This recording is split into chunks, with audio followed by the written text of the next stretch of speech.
Drafting the 2025 playoff teams in order of who we think will win the Super Bowl this year. That's what we're talking about today on Stealing Bananas. I'm Ben Gretsch. You can find the Stealing Signals newsletter at bengretsch.substack.com. With me, as always, is Shawn Siegele. You can find all of his great work over at RotoViz. We are recording this Tuesday morning. I'm doing a little bit of a shorter version of Stealing Signals. So we got the Tuesday morning slot open, recording a couple of days before Christmas here. You may be listening to this on Christmas Eve or on Christmas. If so, Merry Christmas. Happy holidays to all of you out there. We really appreciate all you guys always listening along. We thought we didn't do the Sunday night show this week for a variety of reasons. We wanted to get some sleep before Christmas week.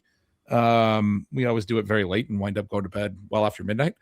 We thought it would be fun to take an approach this week that would allow us to talk about the playoff field, allow us to talk about the week 16 games that did matter, the teams that matter. A lot of you are out there drafting playoff, best ball contests. We'll have the FFPC playoff contest coming up that we always love talking a lot about. Playoff fantasy football is super fun. It's going to be insanely fun this year, because the field is completely wide open for anyone who's not completely tied in. Just to kind of get you into up to speed. A lot of people have talked about this, but what's so fascinating about this year is we have 2 weeks left in the regular season, and the playoff field is more or less set. I mean, we have 13 of the 14 teams that look like they're going to almost certainly be in. The week 16 results really simplified that. On a bigger picture, part of the reason it's so set is we have a weak division in both leagues. So we have the AFC North, we have the NFC South. Those teams that win those divisions will get an auto bid. They're likely to get in with like 9-8 or 10-7 records. But what that does, it elevates the required win-loss to get a wild card spot. It makes the other 6 spots a lot more difficult to get into. It starts to make it really rough on the teams who still have a reasonable path to 10 wins. And that's why you're hearing the Chiefs were out so early, right? And why Detroit and Indy fell out of the picture seemingly so quick. They're both, those two teams both still have winning records at 8-7. Most years, 8-7 through 15 weeks, you have a path to be alive, to win out and go to 10-7 and get some tiebreakers or whatever. It's not the case in 2025. You're 8-7 at this point. You're kind of done. The big drama is the number 1 seeds in both conference. It's not clear. I think in the NFC, people feel that it's a little bit clearer potentially. Or maybe the AFC, I don't know. I made some notes on who could win the NFC in both conferences. It's incredibly lengthy, essentially. The Broncos currently have the number 1 seed in the AFC. If they win out, they will retain that. But the Chargers control their own destiny in the division because they play the Broncos in week 18. If the Chargers win week 17 and beat the Broncos in week 18, they're going to win the AFC West. So the team that has controls their own destiny, the number 1 seed, they control their own destiny to their division, but they also are going to be playing a head-to-head against the team that controls their own destiny to the division. They don't even have a claim to say that, the other division teams don't control their destiny. The Chargers do. So that will be a fascinating week 18 matchup. If the Chargers do win that and do win the division, it probably gives the Pats the number 1 seed if they beat the Jets and Dolphins. But if the Pats lose a game, you can get Jacksonville in there as well. They have 2 week matchups against the Titans and Colts, I believe. If for some reason the Jags lost one of those as well, then the Chargers end up as the potential number 1 seed in these scenarios where the Chargers beat the Broncos. So you have multiple ways that the number 1 seed could go around. Probably it will be the Broncos or the Pats, because the Pats are not probably likely to lose both those games against the Jets and Dolphins, but or one of those games against the Jets and Dolphins. But should they lose one of those, it opens up these paths for the Jags, for the Chargers. In the NFC, Seattle controls their destiny at this point after beating the Rams, but San Francisco does too. Same thing. If they beat Seattle head-to-head in week 18 after beating Chicago, so they host Chicago in week 17, who is still alive for the number 1 seed. So San Francisco, 2 home games against 2 different teams that could be the number 1 seed. But if they beat them both, San Francisco is the number 1 seed. They control their own destiny. Seattle controls their own destiny. If they go to Carolina and win, and then go to San Francisco and win, the Bears also have that path to the number 1 seed. If they beat San Francisco and then San Francisco goes on to beat Seattle, if Chicago beats San Francisco, there's a way for the Rams to get in there too. I don't have it in my notes. Do I have all that right? No, yeah. Those things are are true.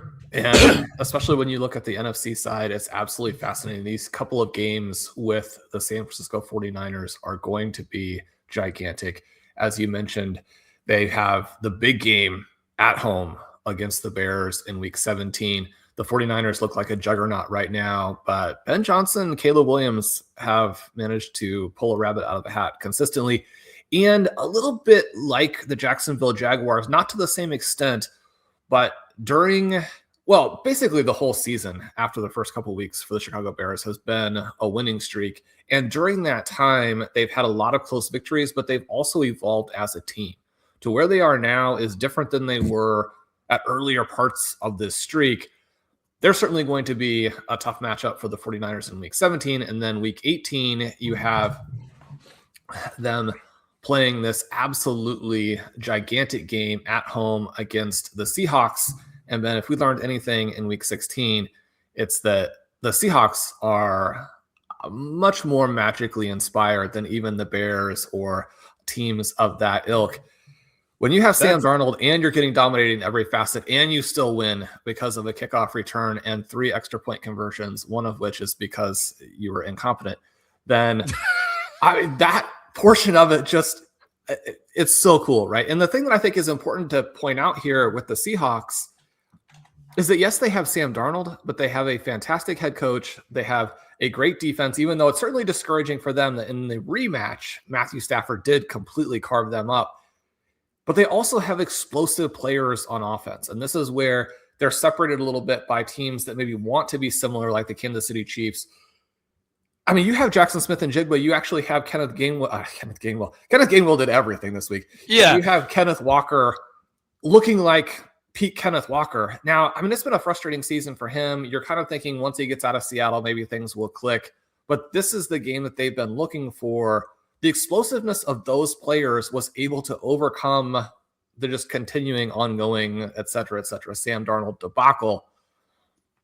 This week 18 game, Seahawks 49ers, absolutely fantastic. And if it is in fact for the 1 seed, that will be a really cool way for the season to end, which at the same time, the Chargers right now look extraordinary. It's impossible to believe really that they're doing what they're doing without those offensive tackles. But since they got destroyed by the Jacksonville Jaguars, they just came right back out and have been one of the best teams in football. And you will have that week 18 game at Denver, where we just had one of the best crowds in football all season, almost willed the Broncos to victory against the Jacksonville team playing borderline perfect football. One of the things that was so cool about the Jacksonville-Denver game is I actually thought this was one of the best games Denver played all season. And Jacksonville still beat them on the road. The Broncos right now, sitting in that number 1 seed, being at home, having Bo Nix finally looking good over the last several games. That game too, I mean, we're going to finish the season with teams competing for the number 1 seed, which, especially when the playoffs are this balanced, is huge, right? Because you think about falling, well, number 1, if you don't get the number 1 seed, in some of these cases, you're going to fall way down. And then also when you look at where the teams are there's nowhere to go to really escape except to play the Buccaneers Panthers winner. Even the Pittsburgh Steelers, which is going to be your softest matchup on the AFC side, they played a really good game against the Detroit Lions on Sunday. Probably the best game that Aaron Rodgers has played in years. Now, again, he gets helped by one of the all-time great catches in NFL history, but you want to have that bye in 2025 more than ever because you do not want to risk your team that very first week. Any of the teams that don't get the number 1 seed are very much in the firing line of just being eliminated wildcard weekend. That's right. And the Rams are the biggest example this week where they were in the number 1 seed. Now they've fallen all the way to the 6th seed and look like they'll be heading to Philly, where they lost in the postseason last year. They're the team that challenged Philly the strongest, took them right down to the end, to the wire, down 6, had a turnover on downs in the red zone. You know, they get a touchdown there. They beat the Eagles, and we have a whole different story to the end of the 2024 NFL season playoffs. The Rams do have that path I mentioned. It's the Niners beating the Bears and then losing to the Seahawks. Even if the Bears win week 18, as long as the Rams win out. The Rams do still get back to the 1 seed in that scenario. So, I mean, that's certainly I believe that also requires Carolina to beat Seattle this week is the other one, which it's in Carolina, and Carolina is currently a playoff team. To wrap around to a couple other playoff things. So, I mean, we're gonna draft these teams today. We're gonna go back and forth. You and I are gonna pick who we think in order is gonna win the Super Bowl. The current odds are all over the place. The Rams are still the favorite, even though they look like they're gonna have to win 3 straight road games. They're more than 4-1, which is like not a heavy favorite. The Seahawks are right behind them. We talked last week that even though the Seahawks were second in odds, we didn't necessarily buy that. I love that. That's one of the first teams you zeroed in on. Now that they're the 1 seed, yeah, still pretty concerned about Sam Darnold, but you get teams coming all the way up to Seattle. You get that home field advantage element for 2 games, and then you're in the Super Bowl. If they can hold on to the number 1 seed, I mean, for the reasons you talked about, you may have the best coaching staff in the NFL. You may have the best defense in the NFL. They kept giving Sam Darnold chances, even though he made a lot of mistakes. And he actually, the last 2 weeks, despite playing quite a bit worse in the structured stuff that I've been saying all year, he's making the throws he needs to make. He struggled a little bit in that stuff. When they had to go to the drop back passing game late in those games, he hit Rashid Shaheed to set up that game-winning field goal a couple of times against the Colts the week prior, even after a horrible game. And then the Rams, he goes and hits a couple big throws, including the flag route to Cooper Kupp, which was really well thrown. He hit A.J. Barner for the TD. Now, that gets back to the coaching. That's that half-boot throwback, comes from the Niners. A.J. Barner has a long TD. You scheme him a very viable throw there. He's going to make it. Even the Kupp throw or route, Kupp is pretty wide open. I think it's fascinating for an offense that has run through JSN so much. Every year this time of year, we talk about the teams that are hot at the right time and all these things, or have different answers. In previous years, we've talked about the Chiefs saving certain plays, that motion swing back play that they did in the Super Bowl a couple years ago, saving that for the Super Bowl. And not every team's going to think that far ahead, but you've put a lot on tape at this point. Football is a tactical, schematic game. I've been thinking about Seattle a lot this week after they win this game, and I'm thinking, man, they've got here without a run game, without throwing the ball to anyone else. Now they've acquired Shaheed, and they have him as somebody they can unleash a little bit, even though he didn't even catch a pass in this game. Has a punt return TD, has a huge 31-yard end around, and caught some huge passes to set up that game-winning field goal against the Colts the week prior. His routes were scaled way back last week, which I thought was a little bit odd. But Cooper Kupp has the big catch, A.J. Barner getting more involved, and the run game getting more involved, as you mentioned. You have these different things. They're finding different answers that they haven't found all year, and teams are having to scheme for JSN. And now at the right time, at the end of the season, you have different things that you're going to offensively that hasn't been the way that you've succeeded all year. That is a huge thing for the postseason. If you can scheme explosives like the A.J. Barner touchdown because of a half-boot throwback, and I quickly throughout the 49ers thing, that was a play from Kyle Shanahan, or at least that was my understanding, or maybe when Kubiak was on the staff there, I saw some stuff on social media that, Kittle running that exact play and getting a big play out of it. If you're able to scheme some of these things off of JSN at this point, I think they get really, really interesting, especially if you have a defense that can make the stops. I mean, that was the big part of that Thursday night game, was they stopped the Rams several times late when they had to and continued to give the Seahawks offense opportunities. So anyway, I think it's fascinating you brought up the Seahawks. They're second in odds. I think they're a very fascinating team. Beyond those 2 teams, the Rams and Seahawks, who only one of them can even have a bye in week, or excuse me, not just a bye, but a home game in week 1 of the playoffs.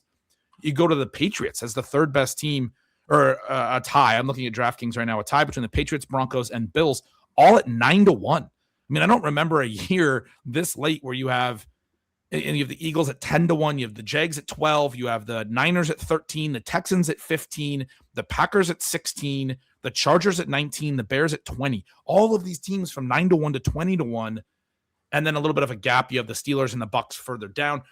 Shawn, to finish setting the stage, we've talked about the AFC North a lot. You've been telling me the Steelers are going to win that division. I've been saying, no, the Ravens are definitely going to still do it. That one is kind of in the books because of the Ravens loss in week 16 and the Steelers win in Detroit.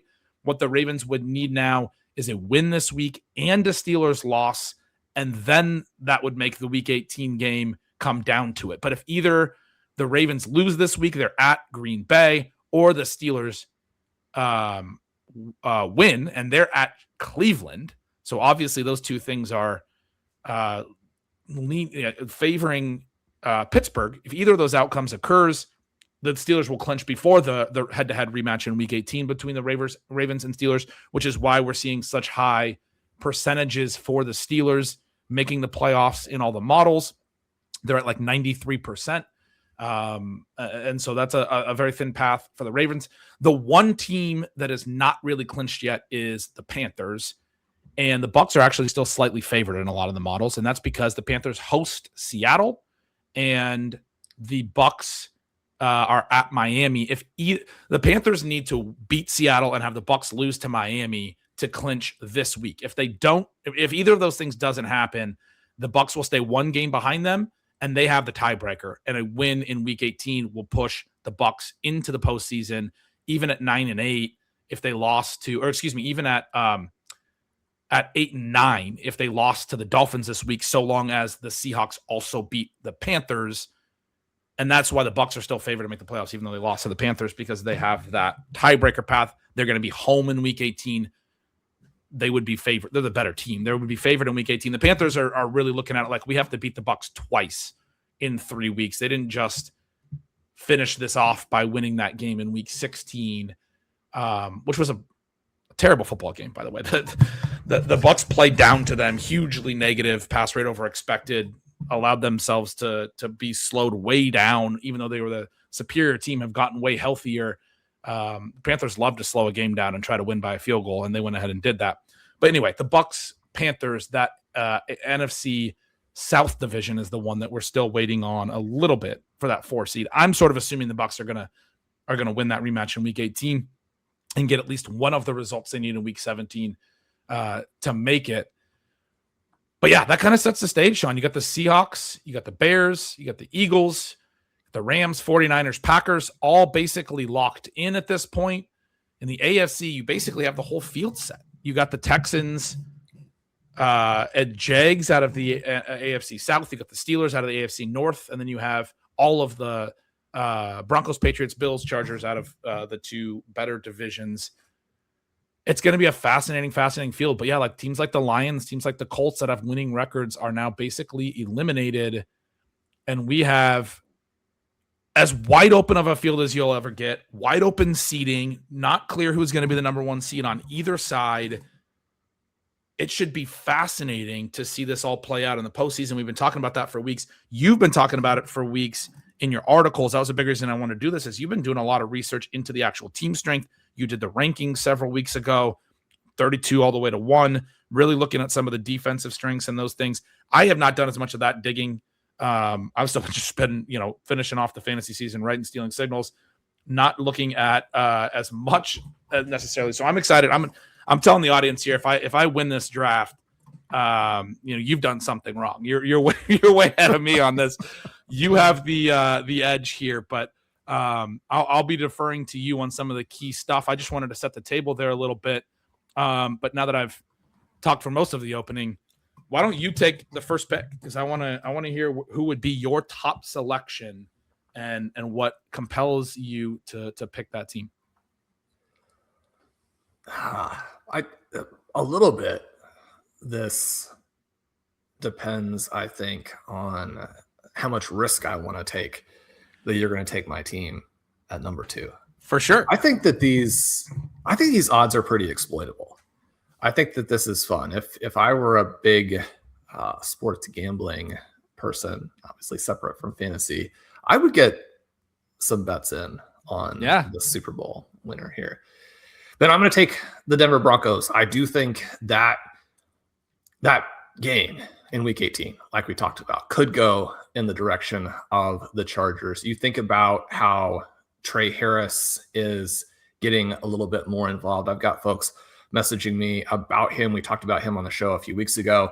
You and I are lucky enough to have him on our dynasty team, which is nice because we did not advance through the quarter. So we're not in the 4-team final this week. but he has been doing a little bit more for them. They're thriving. Amarian Hampton, not putting up big numbers, but he looks, and I say not big numbers, I mean 85 yards, over 5 yards per carry, touchdown this week. He looks fantastic. You had Quentin Johnston make a highlight catch, which if you have Quentin Johnston make that catch on top of everything else.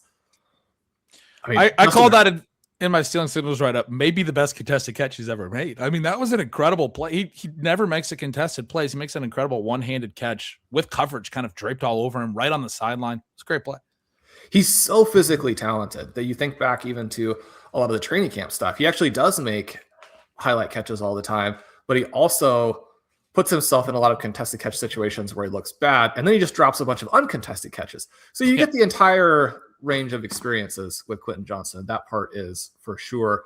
So I do have some fear about that game, and yet you look at the Denver Broncos, you are concerned about the fact that they, just got outplayed by the Jaguars. And you say outplayed, part of what happened this week in the big matchup with the Jacksonville Jaguars is that Trevor Lawrence was absolutely sensational on third down.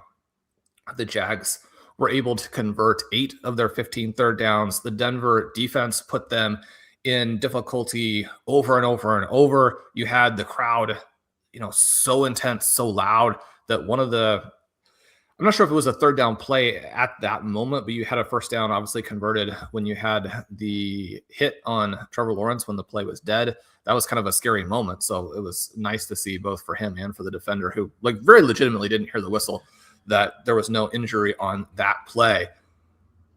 So many of the things here actually went very positively for the Broncos in this game, right? You have Bo Nix throwing for 350 yards against the Jaguars, elite passing defense. Now he throws 47 times, but this combination of not exactly arm strength, right? He's attacked downfield all season. One of the interesting things to track with Bo Nix and with this Denver Broncos team is that they've been one of the most aggressive vertical passing teams in the NFL, right?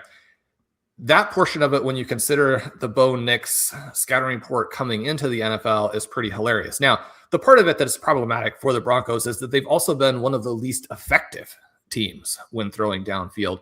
And so to see the offense emerge a little bit recently, to see Courtland Sutton make some plays. Now, he also had a few key misses in this game that probably would have allowed the Denver Broncos to win, right? He draws the 12 targets, only catches the 6 passes.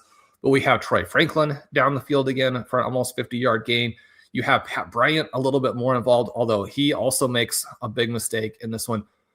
And then you have all of these passes now to R.J. Harvey. You have R.J. Harvey emerging as the Alvin Kamara type threat in this offense. And I really do think that's the thing that unlocks it, right? That's what you have to have if you're Bo Nix. That's what you have to have with Sean Payton as he's designing this.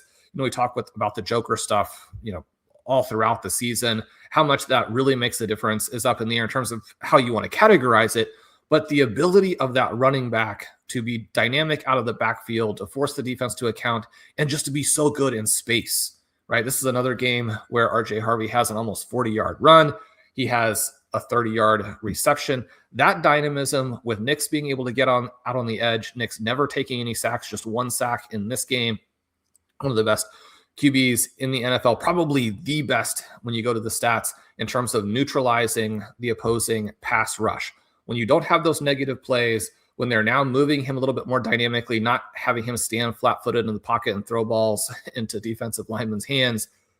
And then you think to the defensive side of it, right? Where this game was so cool for Trevor Lawrence and the Jags, especially with Parker Washington being able to be the guy. And you have Jacoby Myers locked down. You have Brian Thomas locked down. You can go to a third option. You can go to a guy who goes 6'1", 45-1.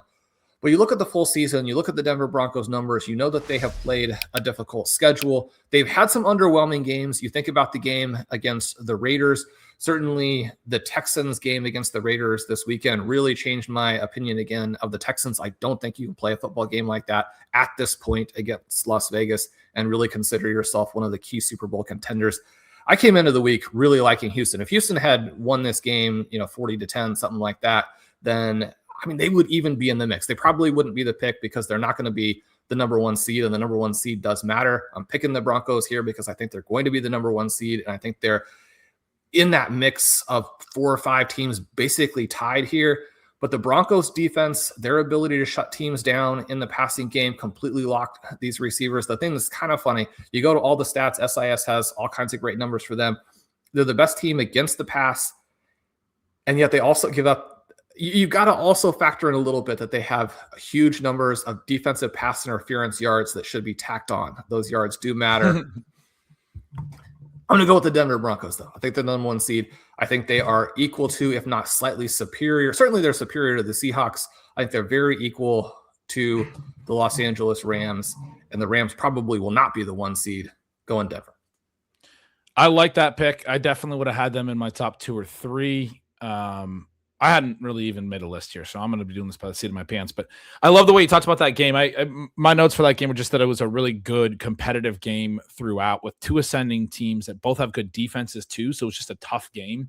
The big moment for me in that one was, so it was 17-10 at half, and the Broncos get a quick touchdown to start the second half. RJ Harvey breaks free for a 38-yard touchdown run. 17-17. The Jags answer with the touchdown. Now it's 24-17. And you can tell that this game's starting to open up a little bit. It's a key drive for the Broncos in the middle of the third quarter.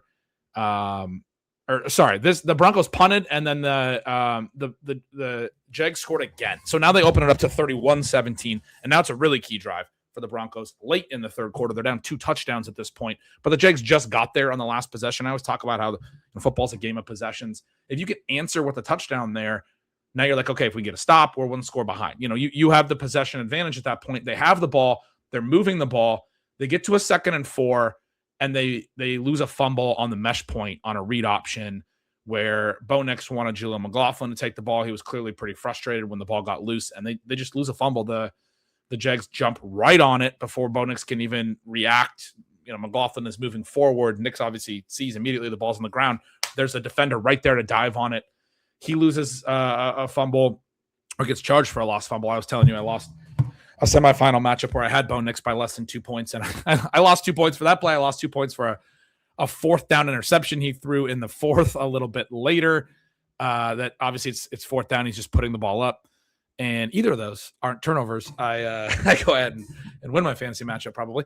Anyway, the Jags respond with a field goal there. The Broncos get a quick big play to Troy Franklin and get into scoring range again, down 17. But they settle for a field goal on 4th and 3, a 21-yarder to cut it to 14 again. And then they get the stops they need from there. They get 3 more possessions, but they're not able to do it. They throw the pick. Bo Nix throws the pick on 4th down. Gets another turnover on downs, not able to get even the first touchdown to get back into this. They end up losing by 14. But really, I mean, you watch that game, it's a tough possession-by-possession game where both teams are able to move the ball, get the first downs when they need it. The turnover, the fumble there winds up being really, really huge, having an outsized impact. Some of the key, downs, the key 3rd downs that Jacksonville was able to convert on some of their touchdown drives were huge. The first one of the second half, they had 2 3rd down conversions. Their second one of the second half, they had 1 3rd down conversion that was a huge play to Parker Washington, got him into space. And then their field goal drive also had a 3rd down conversion, which was a big play to Parker Washington. He ended up having some huge moments. So all 3 of their scoring drives in the second half, they're getting into the 3rd downs, but they're the ones converting on those key downs, as you were talking about. So anyway, that was a very fascinating game. I'm with you. The Broncos still looked good. It wasn't like they got blown out by 14. It was just that's the way the possessions kind of went down the stretch. I like that pick. I'm going to take. First of all, it's fascinating because they're one of the teams at 9-1. There's some longer odds there. You said some of it was this thought of who's going to get back to you. I'm going to take a team I don't think you were planning on taking, but I do think I'm going to take the Seahawks with my first pick here. You just said the Broncos are definitely better than the Seahawks. I've done a complete 180, even though they got completely overmatched by the Rams. And the reason is Sam Darnold was terrible. And they still beat the team with the best odds in football to win the Super Bowl, the very best team, because I think this is the best coach team in the league. And I do think scheme is so important right now. And I talked about it a little bit earlier on. I think they will have answers We talked about that game a little, and I was talking about that play, that half boot throwback to AJ Barner was so fascinating to me, that you can scheme up an explosive through smart understanding of your own tendencies, understanding of the way the defense is going to respond, and you get a tight end completely wide open. And that's what is so important in this current iteration of the NFL is, can you get explosive pass plays, especially when you need them in obvious passing situations? They're down multiple touchdowns and they get a player wide open, and it's his first read. All Donald has to do is do the play action fake, do his half boot, act like he's doing a full boot, stop and throw back to the other side of the field. Perfectly timed play call there. If you can do those kinds of things to get explosives in the pass game, you can win despite having a quarterback that is a massive limitation. I think Seattle's incredibly dangerous with the number 1 seed. One of the other things with the home field advantage element that I was talking about, I mean, I live up here in Seattle. Maybe I make too big of a deal of the different travel stuff. You talked about the Broncos having a tough schedule. I had somebody send something to me that some other research out there showed that the Broncos have an easy schedule if you just look at the teams, the matchups. Specifically, what we're talking about when we talk about that is the Broncos' travel schedule has been hell all year, and I've expected them to play better down the stretch as a result, and they have been responding to that. One of the fascinating things I think about when I think about travel is just like the way that when you it's not just moving time zones, when you move significant climates changes, I think that has an effect on your body, on your body chemistry, what have you. Seattle's climate up here is unique. It's got the marine layer. Every time I travel away from Seattle, I feel that it's different. Every other climate is different. The air is different. The humidity is different.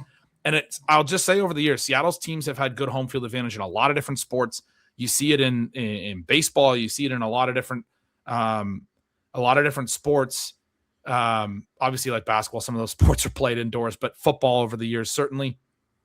Some of the Huskies football teams have been really good at home and then really bad on the road. That's the other thing, is a lot of the like college teams have always been bad on the road. Even like our college basketball teams have tended to be bad on the road. Because I think when you're traveling, you're staying in a different city, you're just not really feeling yourself all day. It can be hard to perform athletically, even if you're indoors. Anyway, all that said, it's a little bit of chemistry and pseudoscience there.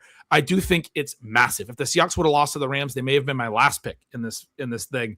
Because I think if they had to go 3 games on the road with Sam Darnold, you're done. But if you get the bye, and I do think they'll beat the Panthers, and that game in week 18 will be very interesting if it comes down to that with the 49ers. Although the 49ers could lose to the Bears. So, I mean, there's just so much that can still happen in the NFC. But I'm taking the Seahawks early because it is wide open, and they currently have the path to the 1 seed. I think they're the most likely team to get it. I don't think they're particularly overall likely. They're not probably better even than 50%. I think some of the models have them at lower. The ESPN model has them at 41%. So they're slightly less than 50%, but still the favorite. No other team has a greater percentage than that. I think if they get to host 2 games in Seattle, you got the loud crowd, you got the home field advantage, some of the weather stuff that I was talking about, that's probably a little bit nonsense, but I do think helps. You have a coach that on both sides of the ball, coaching staff that is going to scheme particularly well, prepare particularly well. And then you have some of these additional players outside JSN starting to get into the flow of things, starting to make plays. They're starting schematically to evolve in ways to use these guys because they know what the defenses are doing and want to do to them. They want to take away JSN at this moment. And then if you start to hit on that stuff and you start to draw more coverage away from JSN, you're going to have JSN have a massive playoff run as well. I think they can win 2 home games against a mostly flawed NFC landscape. And obviously every team has their flaws, including the Seahawks. They have this massive quarterback flaw. And I do think they can make it to the Super Bowl. My big issue with picking the Seahawks here is I think I would pick whoever they play in the Super Bowl to beat them. So they feel like a really good bet to be the runner-up, but I'm still going to take them here.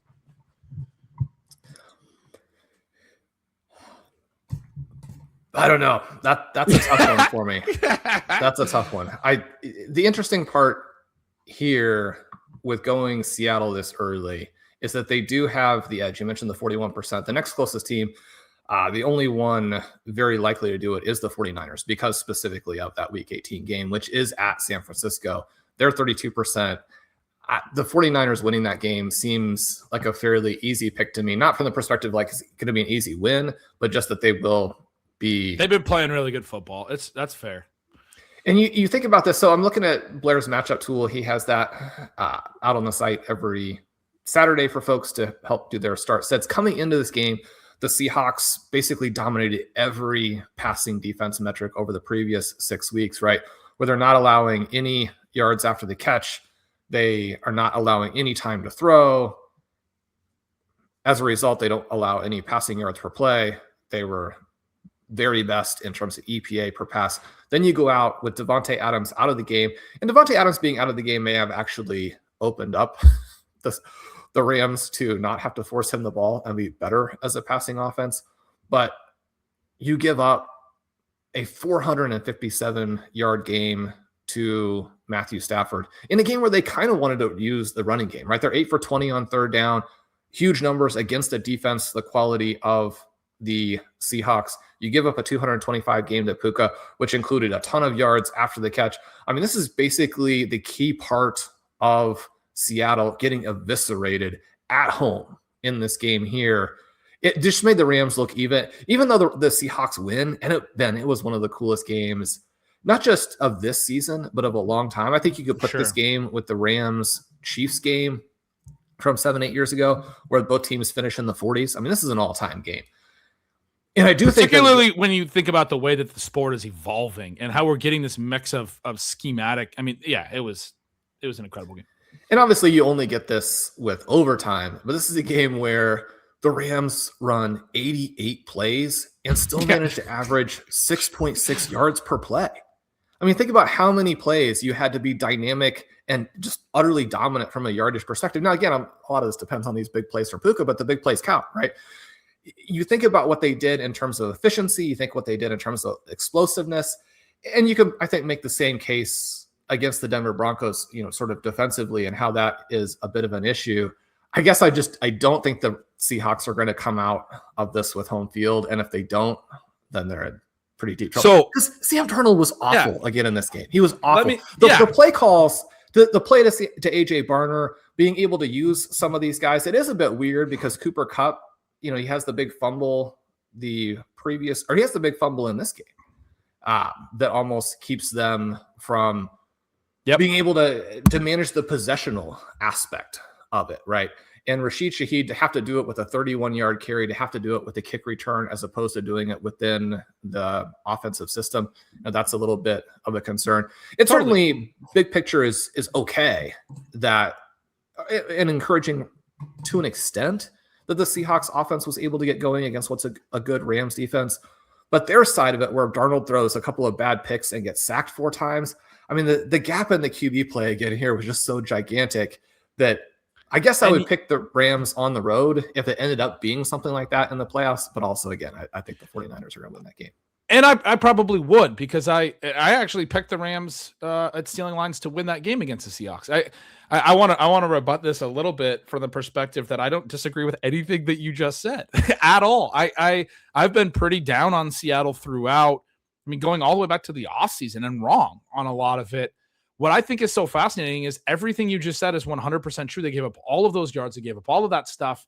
What I think was so, again, fascinating about this game is that the Seahawks still won. And you're right that the punt return TD and some of that stuff matters.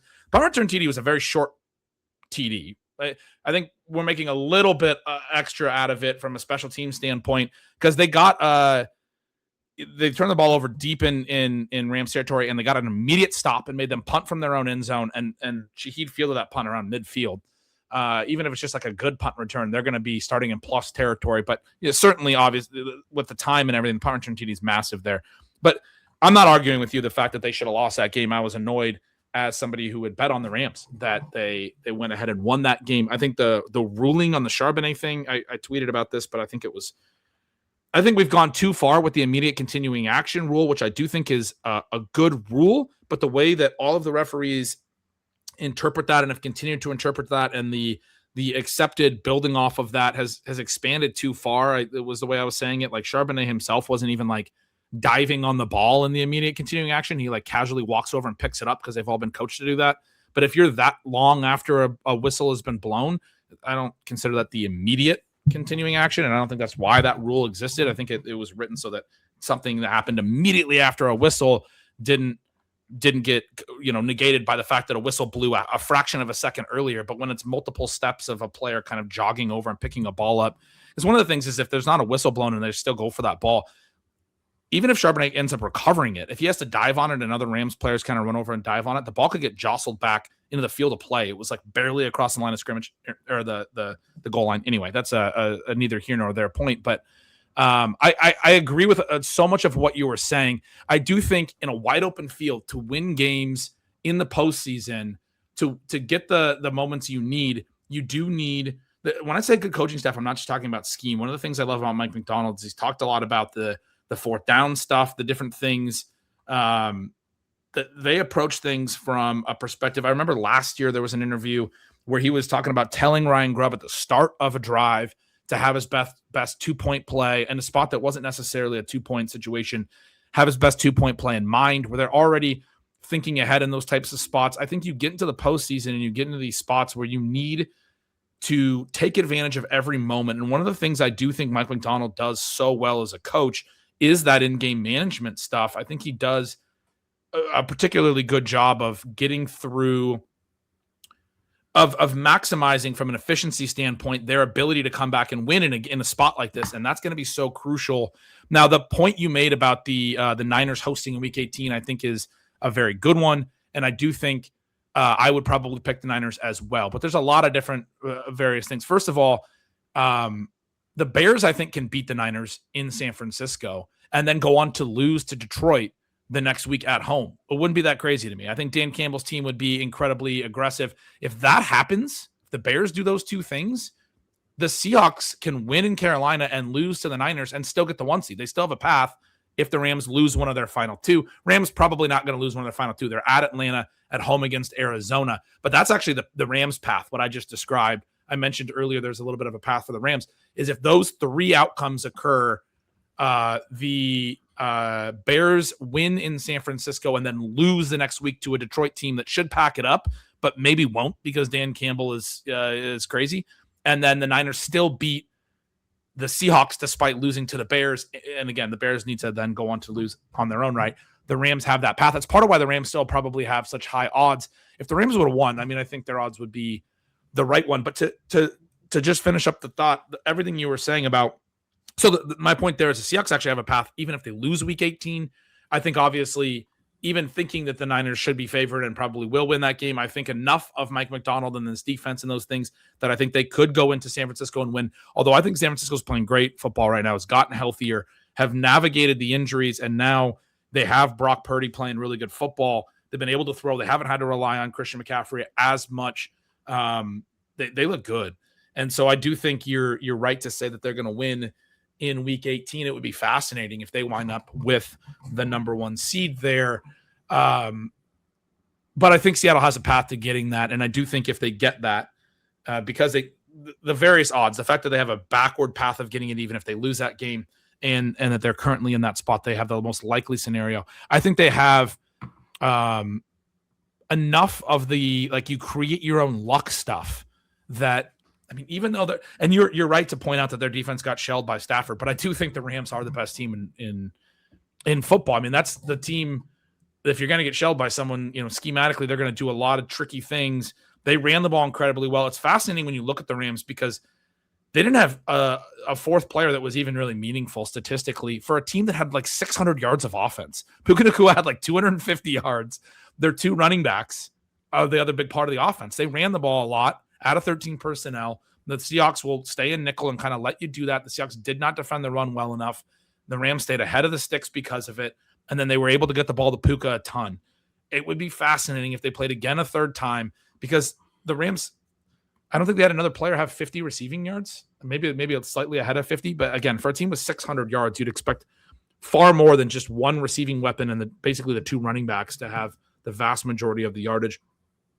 I think Seattle was sort of playing, not bend, don't break because they were giving up a bunch of explosive, but they were playing it a certain type of way that they could evolve on. It will be a fascinating rematch, as you said, if they get to play again in the postseason. I just think out of a field that has a lot of different interesting options, they have some different paths that everything you said is true. They are very flawed.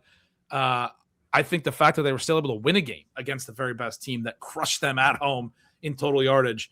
It says kind of a lot about their ability to navigate and basically to get the lucky run that some teams need to make the Super Bowl.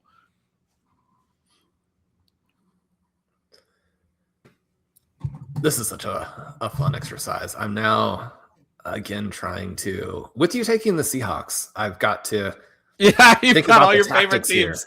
I've got to think about the tactics here. Oh, my God.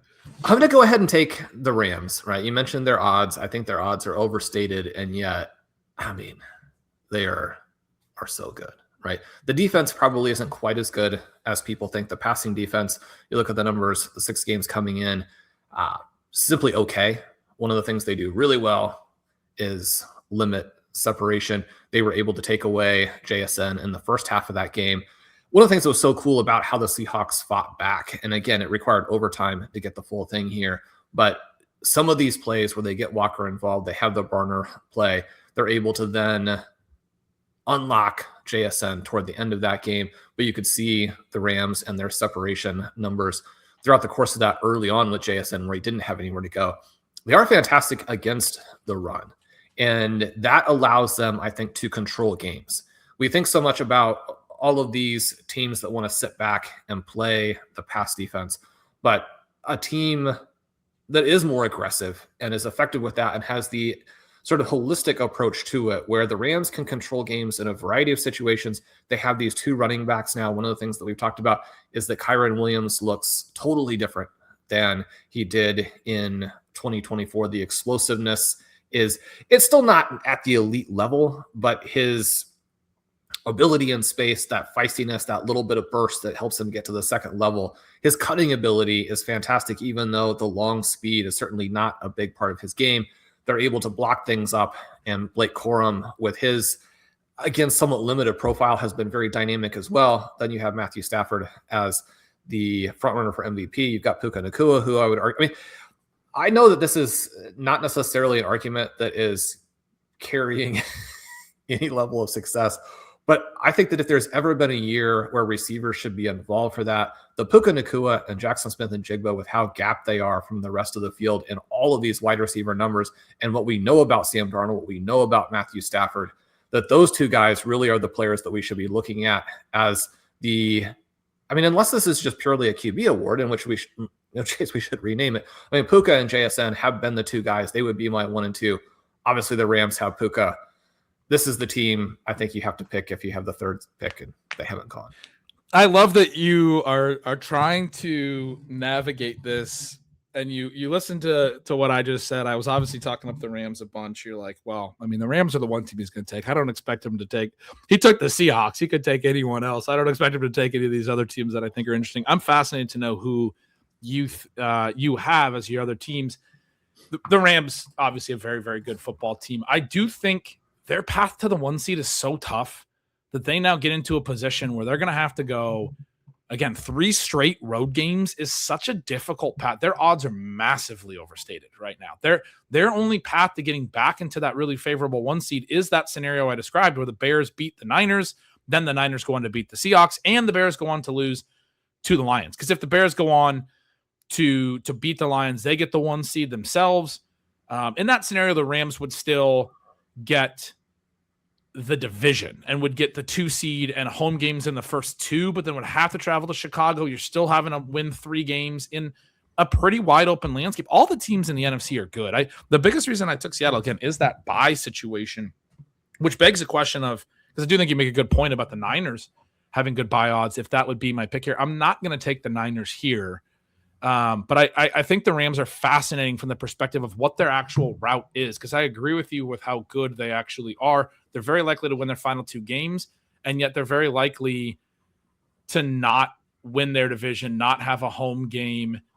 The only way they really do is if the Niners lose to the Bears but still beat the Seahawks. That's the big thing that has to happen. Unless, wait, do they win if – the other way they win is if the Seahawks lose to the Panthers and then go beat the Niners. So you could have that out as well.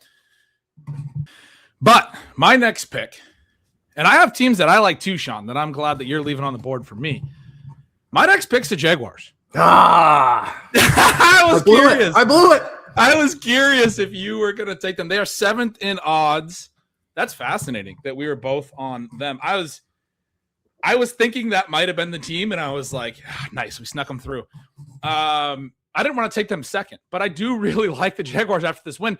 And I'm listening a little bit to what you're saying. I think, broke down that Jaguars-Broncos game incredibly well by saying that the Broncos did not play a bad football game, and the Jags still went and beat them by 2 touchdowns at home. As much as I defended the Broncos losing by 2 touchdowns as not being that bad, what we have here is Trevor Lawrence playing the best football of his career. It's not a Sam Darnold situation quite the same. Lawrence is a pretty skilled thrower of the football. What I think is so fascinating is he's always struggled for whatever reason throwing to the outside receivers. He's always loved throwing to like his slot guys, his tight ends. You get the Parker Washington stuff going. I think Jacoby Myers is such a good fit. You still have Brian Thomas that they haven't really tapped into, but you have so much talent in this offense. And then the defense is a top 5 defense. They have been all year. They have been just recently. If you look at like the last 4 weeks or 6 weeks in those metrics, this is a team. I don't want to give away too much about other picks, but Liam Cohen has been such a good hire and is what we saw him bring to the Bucs last year, even though the Bucs were really good the year prior under Dave Canales, was a fascinating statistical transformation for Baker Mayfield. I talked about it a lot in the offseason when I went through the projection process. Baker's ADOT came way down, a lot more easy completions underneath, a lot more schemed up stuff. Both Chris Godwin, who ended up getting hurt midseason last year, and Mike Evans had the highest career yards per out runs of their career, which, I mean, Evans has been a 1,000-yard receiver every year of his career, and his ADOT was the lowest of his career. They got him all these shorter completions, which is just weird. Yards per out run, yards per target correlates with a higher ADOT. Evans has been a great downfield receiver his whole career. A lot of the offenses he's been in, they've given him all these air yards, and unrealized air yards don't ding you on yards per route run. That's massive volume that he's posted some really strong yards per route runs totals. They still had that stuff in his profile last year. In addition to the shorter stuff, they found all these interesting ways to scheme that stuff. In addition to what Liam Cohen's doing, scheming the running backs in the passing game, or was doing with the Bucs. And that was why it was fascinating to see if you could do some things with Trevor Lawrence, who needed to learn to come underneath more, needed to learn to take his check downs, not push into coverage. Lawrence has not been good necessarily all year, but you want to start talking about teams that are playing their best football right now. Trevor Lawrence is playing a lot better over these last few weeks. He's playing incredibly well.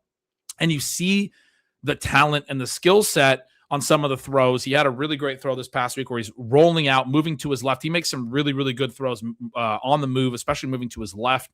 But the fact that they're getting Parker Washington, this kick returner, into space, and he looks like a kick returner with all this yak that he had last week against Denver, is just so smart. The way that they've schemed up the running backs in the pass game, there was the play a couple of weeks ago that basically every film person on social media broke down the specific play, but it was Travis Etienne in motion, and then he did a swing back to the side that he was faking an orbit motion back to one side. He swung back to the other side. It held both the linebackers down. It was a 2 running back formation though.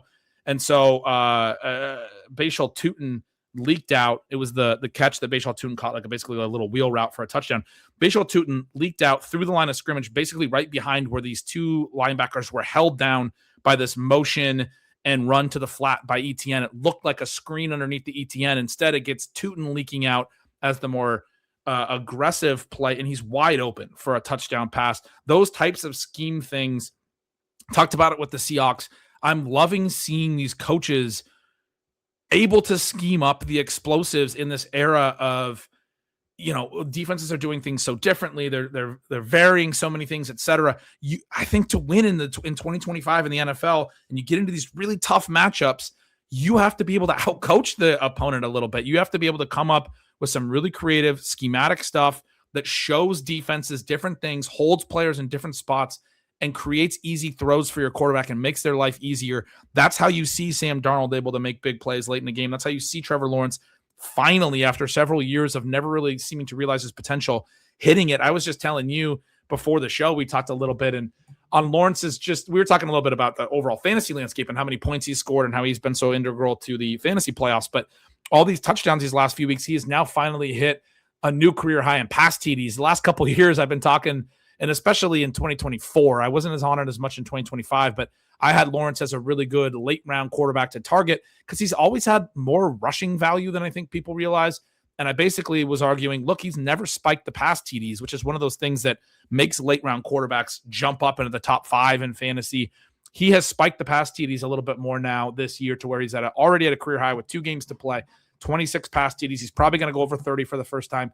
He also has 7 rushing TDs, which is a career high for him. And they do use his mobility. They used it earlier on when they weren't getting as many easy passes, a little bit like the Chargers are using Herberts more. The Chiefs were using Mahomes more. All these teams that have somewhat mobile quarterbacks decided sort of at the same time, look, we have to use that mobility when the defenses show us certain things. You have to see this and run. Go get me 6 yards and then get down. Lawrence has been doing that more this year. I think he's already at a career high in rushing yardage as well. So you start to see more overall value out of him.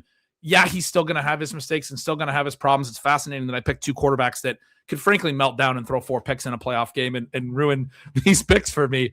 But they have great defenses. They have great coaches. And I do think they are teams that then can win in 2025 in an open field because of that.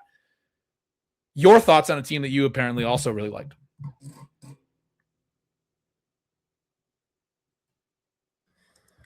Yeah, this one is a heartbreaker because I think the Jaguars are the best team in the NFL right now. The reason that you wouldn't draft them first is because they're going to have to play that extra game. But I mean, we look at the schedule thing. I don't want to point out that I did misspeak on the Broncos' strength of schedule. As we kind of work through the rest of this, that was an inaccuracy from my research that I had done previously. The Jaguars season is fascinating, right? Because they get off to this incredible start. And it's not just an incredible start because they were 4-1. The teams they beat were the Panthers, Texans, 49ers, and Chiefs. Right? That's a fantastic beginning to the season. They lose a game to the Bengals there before Joe Burrow is injured. But then they have to play these 2 difficult games against the Seahawks and Rams, and they lose them. They have a close victory against the Raiders, which is obviously disconcerting.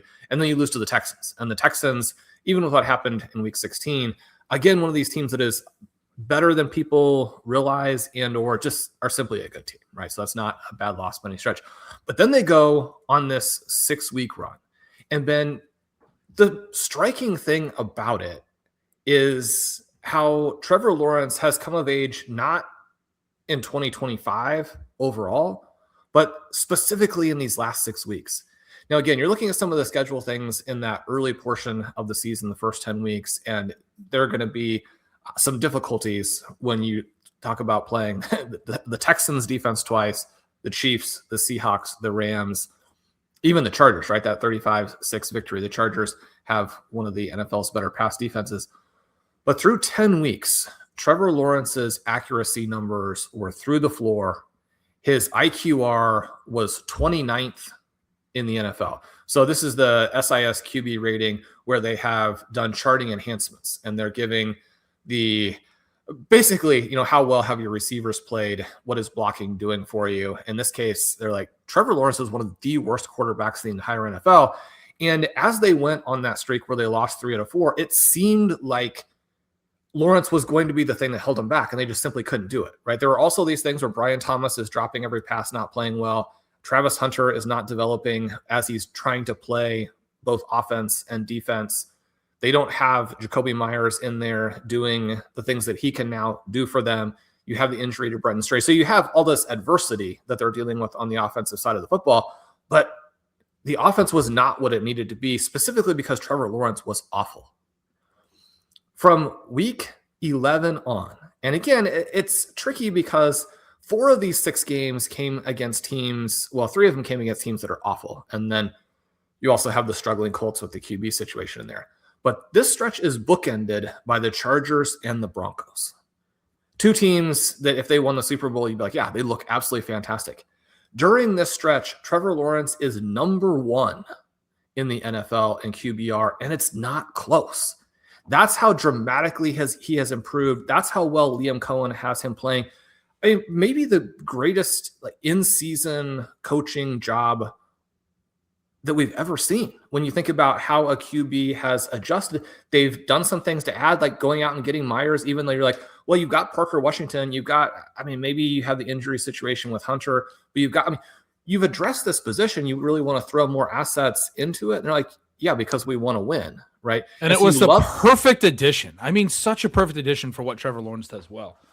And it's worked out sublimely. So you look at, he's got the second highest adjusted net yards per attempt in that stretch, behind only Matthew Stafford, which, as we know, is going to win the MVP.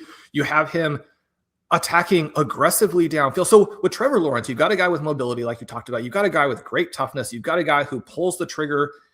You have someone with elite arm strength, but accuracy and decision-making was always a problem. To have solved so much of that, and I'm not saying that he won't run into some problems as they go forward. One of the things was interesting about this game with the Broncos is that in part because of the Broncos' elite pass rush, in part because they don't necessarily have a superstar receiver with Brian Thomas playing the way he's playing. He still is sacked a bunch by the Broncos. That could have been an issue. But when you look at all of the different pieces together, how well he's playing, what the offense can do, Travis Etienne as a big play back. And then you look at the defensive side, and this is a team that is among the best in the NFL in terms of time to throw, average separation, yards after the catch over expected. Those are the three elements of pass defense when you dominate all of them, and they don't blitz. And then they're also elite against the run, and they play the lightest boxes in the NFL. You're talking about a playmaking defense that is not taking risks. This is a fantastic team. It's the best team in the NFL today. They're going to have a little bit more difficult path. They do still have a possibility of being the number one seed. It's pretty faint, really. It's pretty unlikely. And really, if the Chargers go beat, what they're really hoping for, I think, is the 2 seed, which would give them a home game in the second round. If the Chargers go beat the Broncos in week 18 and take that division, the Jags can slide up into the 2nd seed, which then would give them a home game in the second round, assuming they advance. But if the Broncos go and win the 1 seed, the Patriots are pretty unlikely to lose to either the Jets or the Dolphins at this point, and are very likely to be the 2 seed, which keeps Jacksonville as the 3. And now you have to go to New England probably in the second round, and then probably to Denver in the third round. That's the part of it that's a little tricky. That's why they're 7th in odds. That's why you and I both weren't taking them with our first pick. I was hoping to get them a little bit later. I thought the 4th pick here was the right time to slide down to 7th in odds and take a team that I really liked. And obviously you were thinking similarly. You maybe would have taken them 3rd if you would have thought that I was going to steal them at 4th. But what I think realistically, unless the Patriots lose one of those games, the Jags, by the way, close at Indy this week and then at home against the Titans. So you're feeling pretty good about them winning their final 2. Unless the Patriots lose one of those final 2, where they also get kind of favorable matchups, I think possibly the Dolphins in week 18, but with Quinn Ewers in there, that just seems pretty unlikely. And they're not going to lose to the Jets. So they're not going to pass the Patriots. It's that scenario I talked about where if the Chargers go and beat the Broncos, then the Patriots slide to the 1 seed. The Jags get the 2 seed. I think that would be pretty huge for them, where essentially it would make this game that they have to go win a road game against New England. That would be the AFC Conference Championship instead of their second round game. The 2 scenarios for them are go win in New England in the second round and then go win in Denver, or host the Chargers in the second round and then go win in New England in the Conference Championship. Obviously much preferred to be able to host a team in the second round and then go to New England for what would be the Conference Championship. So that's the one I think they're looking at for seeding down the stretch and how they could get some help.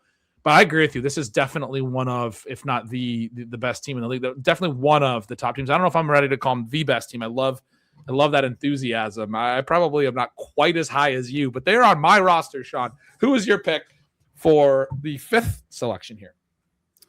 I'm going to go with the 49ers. This is a little bit of a compromise pick from the perspective of getting to the number 1 seed, getting that bye. The 49ers are weird, right? Because you have the situation this season where you've got the quarterback injuries. Mac Jones plays really well in Brock Purdy's absence. You don't necessarily have the elite receiving talent that the 49ers have had in the past. George Kittle hasn't always been healthy, which is sort of a continuing story with him. The 49ers are also weird because their defensive metrics are bad. And that's certainly not necessarily what you're looking for when we're contrasting them with all of these other well-rounded teams. But where the 49ers really dominate is in the passing offense. They probably have the best passing offense in all of football. Brock Purdy playing almost perfectly. You do have interesting, tough guys out there to catch passes. And then you have the ultimate weapon in Christian McCaffrey, right? The one thing that I would do starting a team in 2025 or 2026, however you want to look at this, I just think it's absolutely incumbent upon you to have a receiving back. If you have that running back who doubles as an all-purpose, unstoppable weapon, you think about what the Falcons have been able to accomplish when they split Bijan Robinson out. Now, the Falcons are a bit of an awkward example because the rest of their team has been pretty bad. But you think about Jahmyr Gibbs, you think about what the Broncos were doing this week with RJ Harvey. And I mean, essentially having Christian McCaffrey as a back who's been unsuccessful as a runner, but gives you a top 10 wide receiver in the NFL out of the backfield. The 49ers are the team, even more than the Rams, even more than some of these other squads that we like, who have solved this question of how do you deal with defenses in 2025. The passing offense is the unit that you would want to be great if you can choose one unit. And if you combine that with a Kyle Shanahan, and it's not really combining, it's double counting to an extent. I mean, one of the main reasons that they're so good is that you have that offensive mind behind these other pieces that they have here. But the 49ers can control a game through their offense in a way that basically no other team in 2025 can do. If you have that and you have the home field, then certainly at this part of the draft, you have to go with it. I think it's a great pick. The counter is that their defense is terrible. I mean, it's not a very good unit. They just gave up a ton of yards to Phillip Rivers, who can't throw the ball down the field. They struggled to defend the run, although they did okay with Jonathan Taylor. They gave up a bunch to the Titans the week prior. I have my skepticism about how well they'll be able to do on the defensive side of the ball, but I think you're absolutely right. I love that point about their defense is terrible. It's terrible. I love that point about the running back receiving stuff and how important that is from the scheme. I mean, the different things that the defenses are doing downfield, and you have to be able to create explosives. And so you need a dynamic player that when you do have to go underneath, when the defense is taking away the vertical air yards type passes, but also you can air yards to the run. You know, we can do the running back air yard stuff that we've talked about because you can get them matched up one-on-one on a linebacker sometimes. But when they're taking away all that stuff, you throw underneath and you get a dynamic player in space. You have Gibbs, you have these guys, Devon Achane. The Bengals offense is at their best when Chase Brown is being used in the passing game. What Kenneth Gainwell has meant to the Steelers. I just sorted by running back receptions as you were making that point, and you named several, but I just wanted to add more. I mean, it's been so key to all of the best offenses, really, that you're doing some of this with the passing game. And obviously Christian McCaffrey, the pinnacle of that, because he's basically a wide receiver. He's 20 receptions clear of Gibbs and every other running back. He already has 92 catches this year, 849 yards, 7 receiving TDs, a massive, massive impact on both sides. If you were going to take one of the best running backs in the NFL and your option was to have him run through the line or to have the ball at the second level just ready to go, which thing would you pick? You'd probably prefer to just get the ball at the second level and let him go make some moves in space.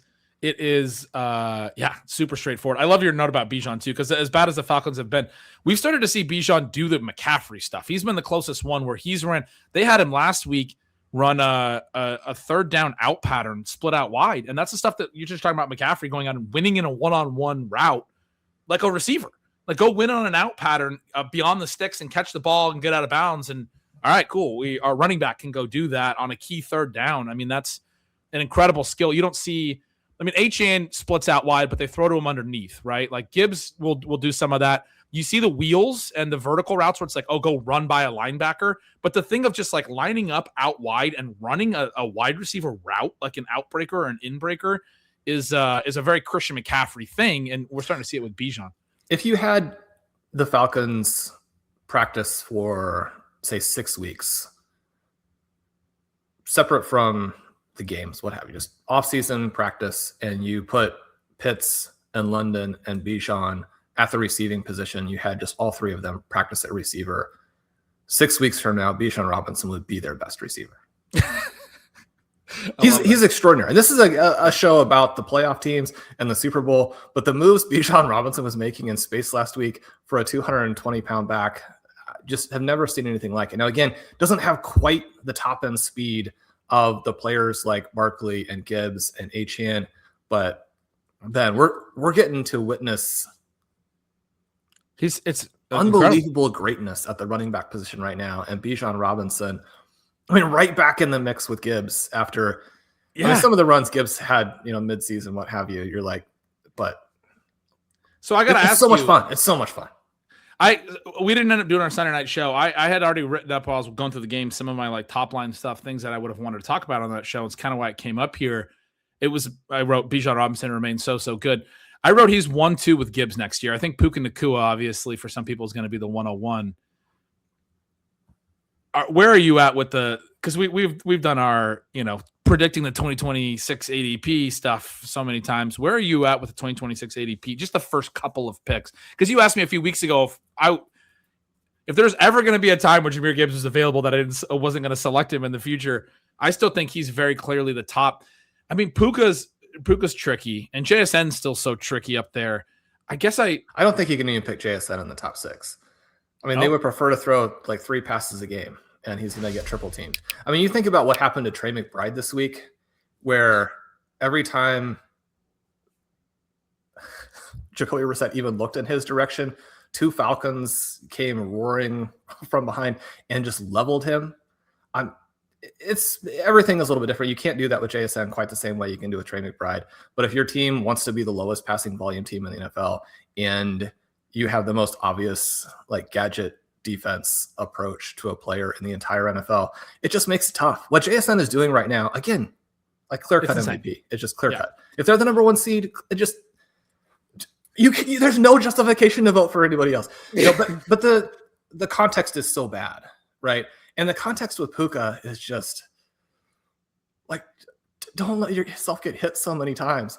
Yeah. It's always interesting when, and also some of the off-field stuff some of the off-field stuff starting to really worry me with Puka too. I haven't heard about that. I don't want to hear about it because I love the dude.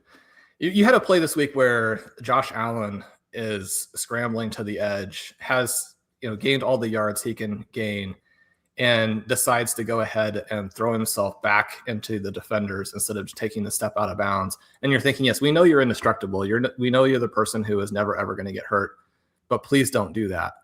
It's kind of the same thing with Puka where, so much of Puka's greatness is the physicality. You do want to pick your spots a little bit because you can have the 50, 60-yard gains that he had this past week. Yeah, it's Gibbs Robinson 1-2. It is. You agree. Okay. You said you don't want to hear about the Puka thing. I have to tell you that it's not like some abuse thing or anything. It's just he's made some questionable decisions with like social media stuff. That's all. But I know you said you don't want to hear it, but I think that you probably would be thinking something much worse. So I had to at least, like, the listeners are like, well, don't make him think that it's something horrible. Anyway, whose pick is it? We started talking about the running backs. Oh, you got the 6th pick. That's right. You took the Niners, and I think it's so fascinating because the pick I didn't like was that second pick. I did not like taking the Seahawks. I think it's fascinating. You took the Rams over the 49ers. The 49ers go 5th, even though we both agree probably that they may have the best path to the number 1 seed in the NFC. Again, that's why we're doing this exercise. It's so fun. You took the Niners there. I think this is a really, really interesting spot. There's another team that I really want to take, and then there are the teams that – there are teams with playoff. I can't think of the word, but they've been there before, right? Been there and done that, and you have to like some of the experience is apparently the word that I couldn't think of here. Playoff experience. You got a couple teams that are the top teams in the odds right now in that have that. What I'm actually going to take though is a team that does not have playoff experience, and yet still has a very reasonable path to the AFC number 1 seed, and that's the Patriots.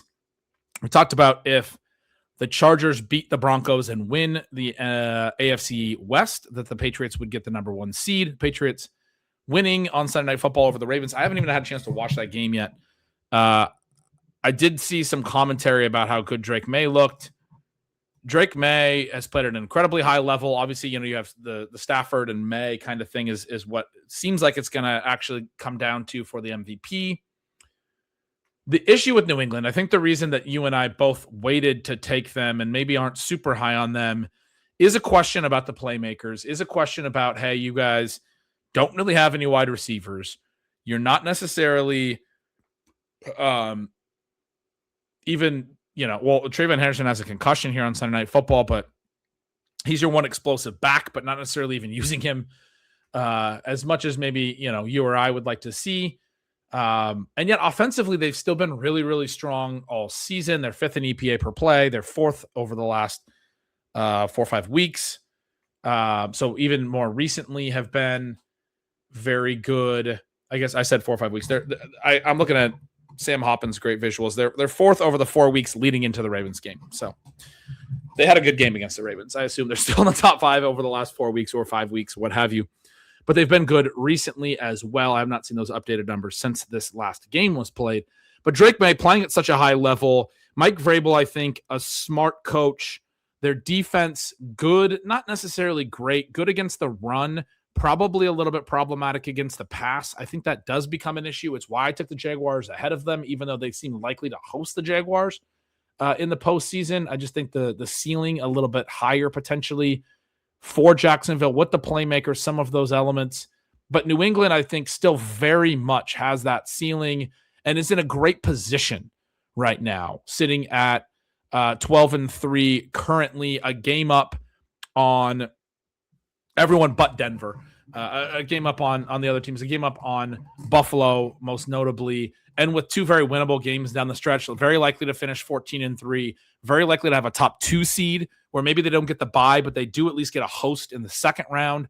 Very possible for them to still get that number 1 seed, I think, if the Chargers do go get it. Yeah, ESPN has them at 40% to earn the 1 seed. Actually has them higher than the Broncos. Has the Broncos at 36%. It's likely going to be the Broncos or the Patriots. I think they're a good enough team, a good team, a great quarterback. Not necessarily a lot of playmaking explosion around him. That may prove to be their Achilles heel, but they also have that great path in the postseason. And so that's why I think they got to go. Kind of like when you took the Rams, you're like, this is the best team. They got to go at least. I mean, it's the 3rd pick. We can't wait that long to take them. I feel like the Patriots, with the path they have, the 6th pick, I don't want to push them too much further. Although it does mean pushing some other really good teams. This is a tough one because May has been so extraordinary. It's also tough because the schedule has been so easy, right? And you have this game here that is more of a high-profile game, and Lamar Jackson goes out of it, then sort of tipping the game to the Patriots, which, in its own way is too bad because we wanted to see if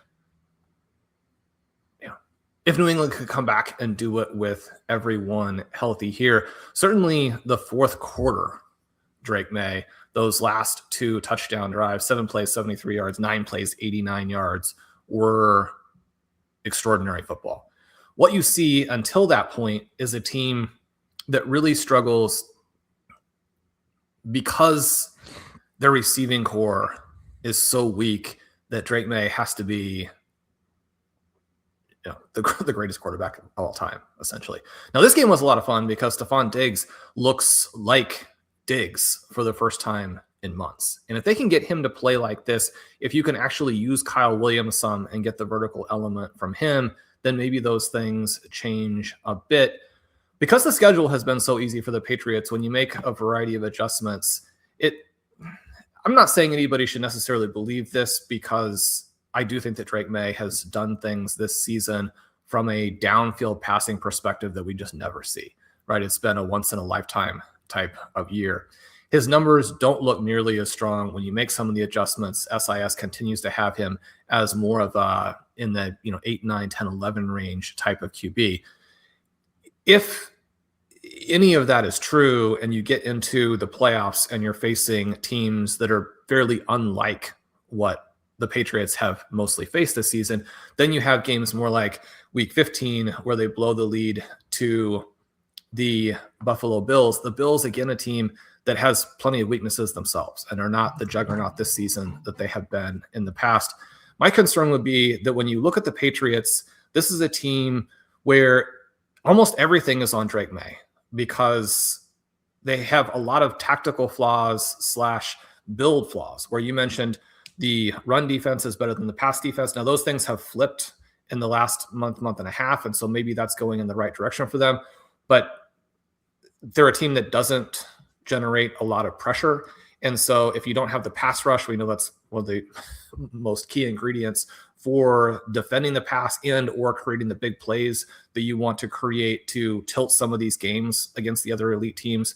They're a team that throws really well with Drake May, doesn't run very well when Ramondre Stevenson is out there, and yet Stevenson is the guy that they do lean on in a lot of situations and may have to going forward, depending on how the injury with Henderson works out here. So it's basically the opposite of the 49ers, where the 49ers are bad at a lot of things, but they're great at the part that matters. The Patriots are as well, but they kind of built their team in a way where they don't want to use those tactics. Now, when they're forced into it, like they were late against the Ravens, May was able to still carry them. Can he do that when you're consistently facing good teams in the playoffs? The Patriots, as good as they have been, are probably more of a year away type of team than any other playoff contender, with the exception perhaps of, whoever wins the NFC South. The NFC South team isn't a year away. They're just bad. Similar kind of situation probably with the Steelers. I think the Patriots and the Bears are probably similar, except the Bears are better. The Patriots are in a situation where the seed situation or the seed context could be very, very favorable for them. I guess even though after they have that bye, I would expect them to lose their first game. That's very interesting. I think everything you said about the defense and the skill players and everything is fair and are good points. I always love when you give me and the listeners the context from SIS. I mean, you've mentioned that a few times. I mentioned I haven't even seen the Sunday Night Football game yet. So I'm making this pick having not even seen this week's game. The only games I have not, or that's actually the only game I have not seen yet. I saw the Travion Henderson concussion come through. I told you before the show, I think, but not maybe yet on the show. I needed, in one of my home leagues, I needed like 3.68 from Travion Henderson, and I lost. I was like, I'm just not going to watch a game where Travion Henderson gets concussed. And anyway, I was going to watch it on Monday. I wrote all day, and now it's Tuesday morning, and I'm going to watch it today before I write about it. But have not watched it yet. Definitely one that I look forward to watching. But you've mentioned that May's been ranked down a little bit lower on that. Do they make adjustments for the wide receivers? Like it's so bizarre to me. I know the defensive adjustments, because they've played such weak teams.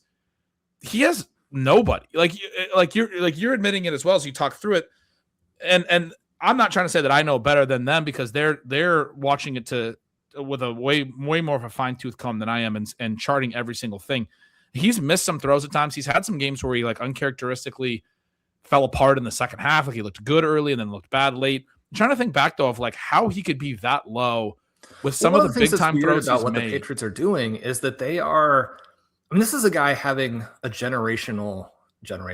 That's not the right word. I mean, he's having one of the greatest seasons of all time. Anybody who watches the Patriots games, you're just left in awe. I mean, they were going to lose to the Ravens this week, even with Lamar Jackson going out. And then in the fourth quarter, he just unleashes a barrage of impossibly placed passes deep down the field. But one of the interesting things here, and I think you have to put it on both guys, because one of the things that is sort of interesting is that when you look at Lawrence and you look at Caleb Williams and you look at Drake May and the vertical accuracy, it's kind of that thing of like, is the ball on the receiver's hands down the field, but then is it catchable? And I mean, maybe this is just narrative. Maybe this is just making it up. But one of the reasons that maybe he loses some value here is that the actual ability of Patriots receivers to make those catches down the field, even when they're not separated, has been extraordinary. And yet I would put like 2/3 of that on May On because May. the passes are basically handoffs.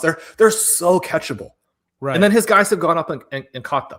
Right. As you made that comparison between Lawrence and Caleb, I'm like, yeah, May clears, right? Like he is the top name there. Yeah. Anyway, we're Dunze would be like, I've had a bad season, but you try and catch these passes, Caleb. Yeah.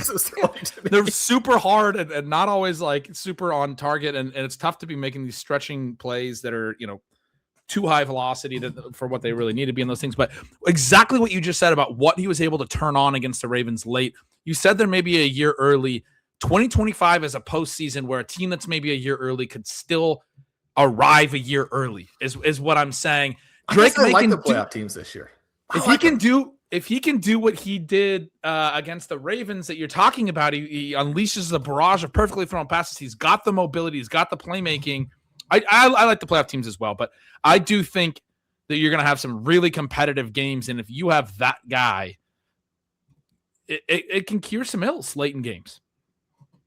It can. One of the issues, one of the reasons that he gets knocked some is that there is some concern about his pocket awareness compared to, and it's not fair to compare someone in their second season, especially when they didn't even play a full rookie year and had a bad situation during that rookie year. But he still has a long way to go to match, and not necessarily match, because you don't have to match him if you can do some of the things May can do. But you see the pocket awareness from a Patrick Mahomes, from a Joe Burrow, from some of these guys who are not going to take sacks and are going to carry their teams to Super Bowls. That portion of it we're not seeing from him yet. The vertical passing is just unparalleled. Just no one can do it the way he can do it. I mean, maybe a peak Matthew Stafford where, maybe this is the peak Matthew Stafford, not quite the same arm talent he had in Detroit, but appears to be healthy and in an offense run by Sean McVay. I guess I still have a lot of questions about the tactics that the Patriots are using. And given the weakness of their schedule and given their success, they should have developed their young guys more to this point, and they should be taking a more pass-oriented approach to the game. They should be leaning more on Drake May. You mentioned this is a season where a team could arrive a year early. Well, you can especially do that if you're the number one seed, right? But you need to do both. You can't be so concerned on winning the game in front of you and getting that number one seed that when you're there, you're like, okay, well, we're still going to come out and be really heavy with the offensive line.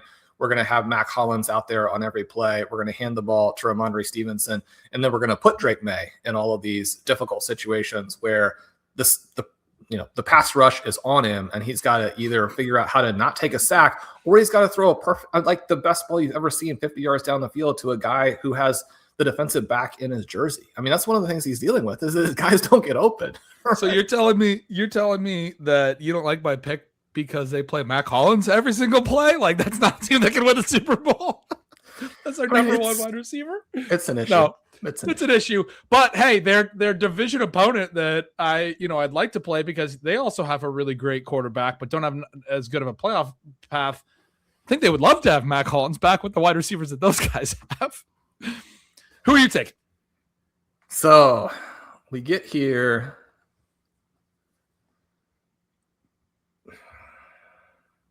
This is fun because once you've taken the Patriots, I think we're in a tier where the next 5 or 6 teams are very equal. You have to take the Patriots because they're in that mix for the bye, and they have Drake May.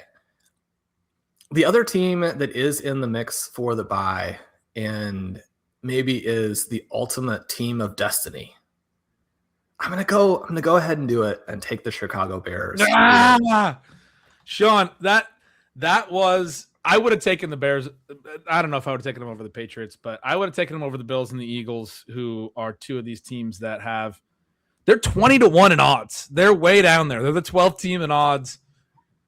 That was the other team I really wanted to get on my roster. I had Jacksonville. You just compared the Patriots to the Bears. I have Jacksonville and the Bears as somewhat similar with the Ben Johnson, Liam Cohen thing. The thing I alluded to earlier when I said Liam Cohen, I said, don't really want to give away our future pick, was just these two really great offensive hires. Anyway, you made the pick. I'll let you talk about them. Yeah, well, this is a team that's gone kind of the other direction on defense, where they are taking some risks. They're putting some pressure out there. They're blitzing a lot. They have a really high percentage of stacked boxes when you think about the run defense.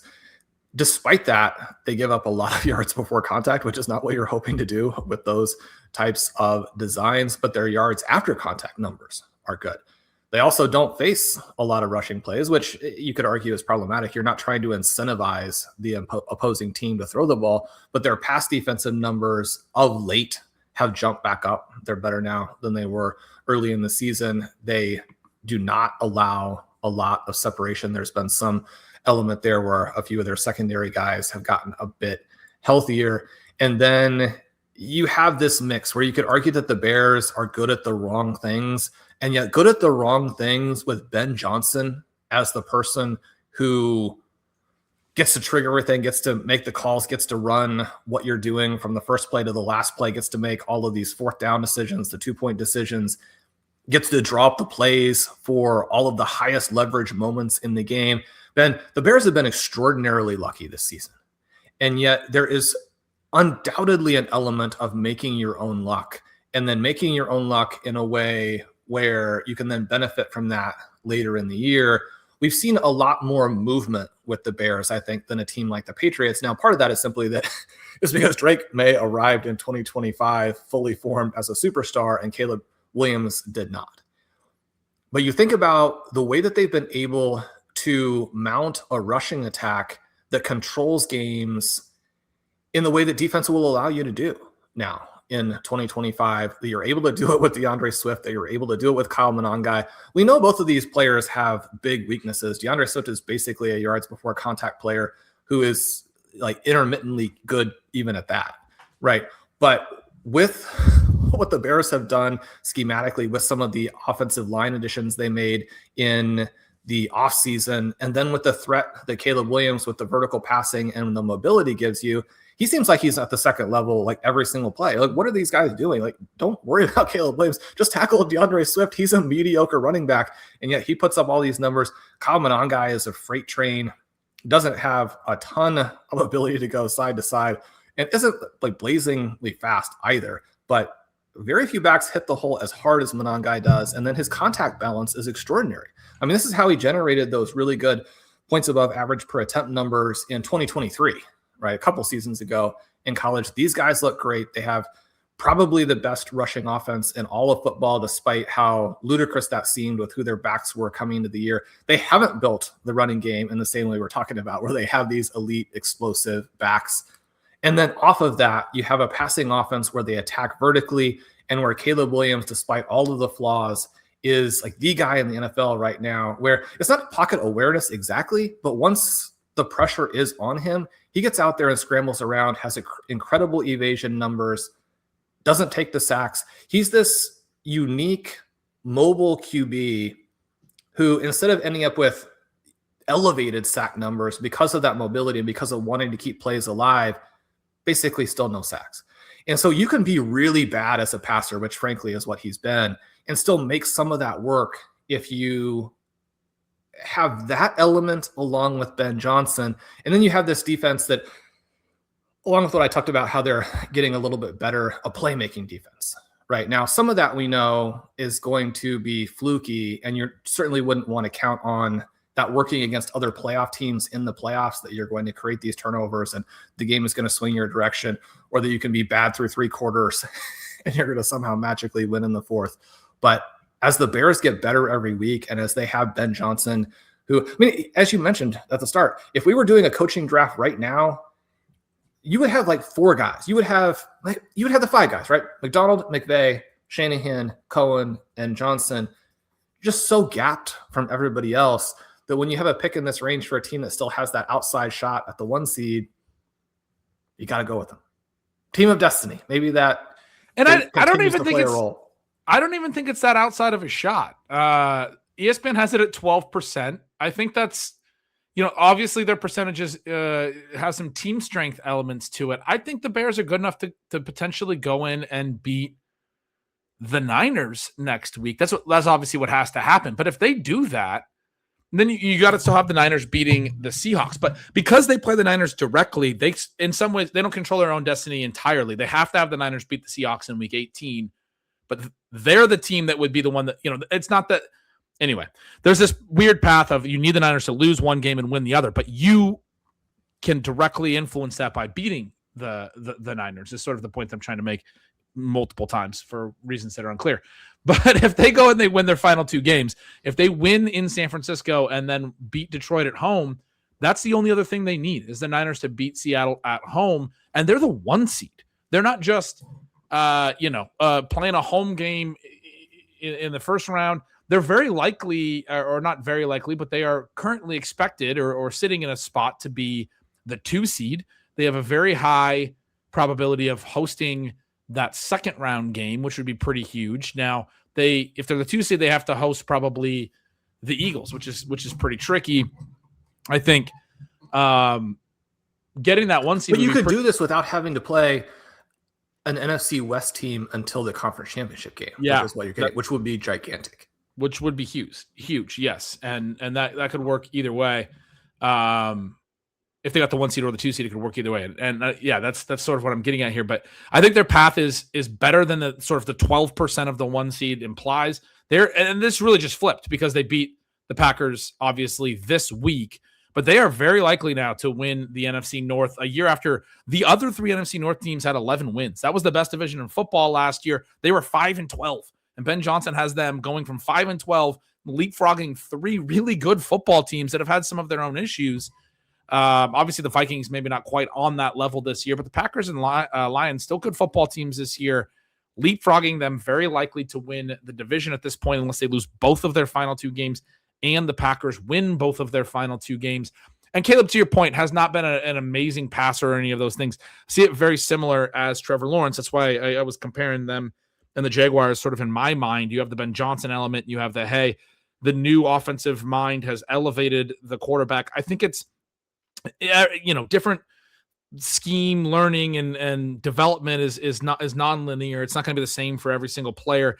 In August, I thought it was so fascinating with Ben Johnson. They were talking about, hey, we want to do a lot of the under center stuff. And Caleb Williams has not played under center since high school. And then by like the end of August, I started to get pretty worried about the Bears and Ben Johnson, because by the end of August, they were like running their final preseason game. They ran like where Caleb played, they ran like all shotgun. And he was like, yeah, I mean, we thought it was super important to do the under center passing so we could pair the run game with the pass game, but like basically admitting defeat already in the preseason that Caleb Williams was just not ready for that.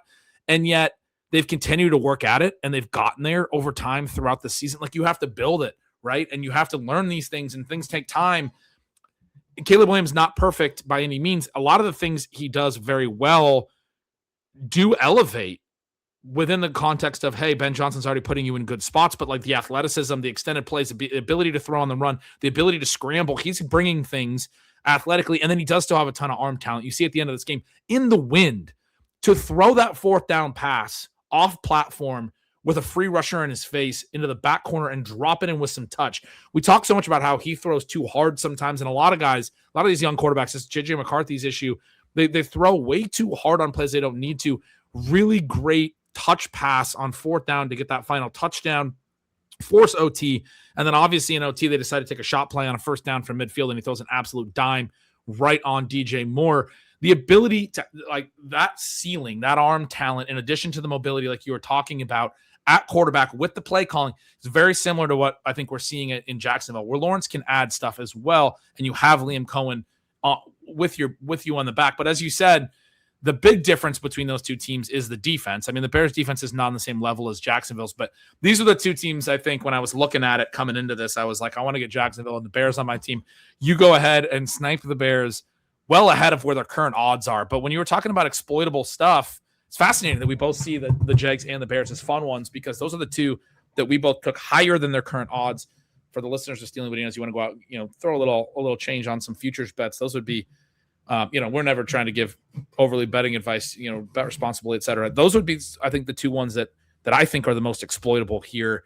And so a good pick by you, which puts me in the position of, okay, I'm not upset to draft either the Bills or the Eagles. These are good teams with playoff experience. It could be the Eagles are coming off a Super Bowl victory, obviously. For the Bills, could finally be their year. I think there's a lot of reasons to like the Bills. I'm going to take the Bills, which means we're pushing the Eagles even further down. A lot of people in Philadelphia would probably think that's complete nonsense. They still have Jalen Hurts. They still have a lot of talent. It's a different Eagles team this year. It doesn't mean they can't win it. This is a very tight field. Reaching beyond them isn't meant to be disrespectful to them. It's an acknowledgement that there's a lot of openness this year. You're really trying to sidestep just being disrespectful. It's your show. You can do that if you want. It's your show. You can talk as much crap as you want. I think the Eagles are right here on par with the Bills. You mentioned this like new tier, and I would have had these teams and the Bears in the tier with the Patriots. Actually, I had kind of the right before the Patriots is where the tier break would be for me. Yeah. And so I would bring the Bears up into the tier with the Bills and Eagles. I'm not trying to disrespect the Bills and Eagles, but I would look past some of the other teams. I don't know if you'll see it the same way. I'll be curious to see where you take, if you're taking the Eagles next. But I'm going to take the Bills for, they're not a team we have to spend a ton of time talking about. Everyone knows who the Bills are. They don't have a lot of wide receiver talent. It's a huge issue. I mean, not a lot of, they have the worst wide receivers in football. It's such an issue that it literally may stop their run this year. They also have some defensive issues. They basically can't stop the run. And yet, I mean, James Cook provides you some real playmaking ability. That guy is so dynamic. You still have Josh Allen. If the defense can play moderately well, if it's not yet another year where Sean McDermott fails Josh Allen, which is, I mean, it's so fascinating, Sean. We've talked for years about how some of these teams that have had success should have moved on from these coaches. Everyone's like, oh, Joe Burrow wants out of Cincinnati because Joe Burrow's talking about how bummed he is about everything. I'm like, no, Joe Burrow wants the Bengals to fire Zach Taylor, is what I'm reading into this. I think he still wants to play with Jamar Chase and everything. He's just like, will you guys please give me some kind of smart coach? Like all these other good quarterbacks have these coaches that have these great schemes and are elevating them right now. And I have to keep with the same, very low upside coach where I have to overcome just ridiculous, scheme, play calling, whatever. Anyway.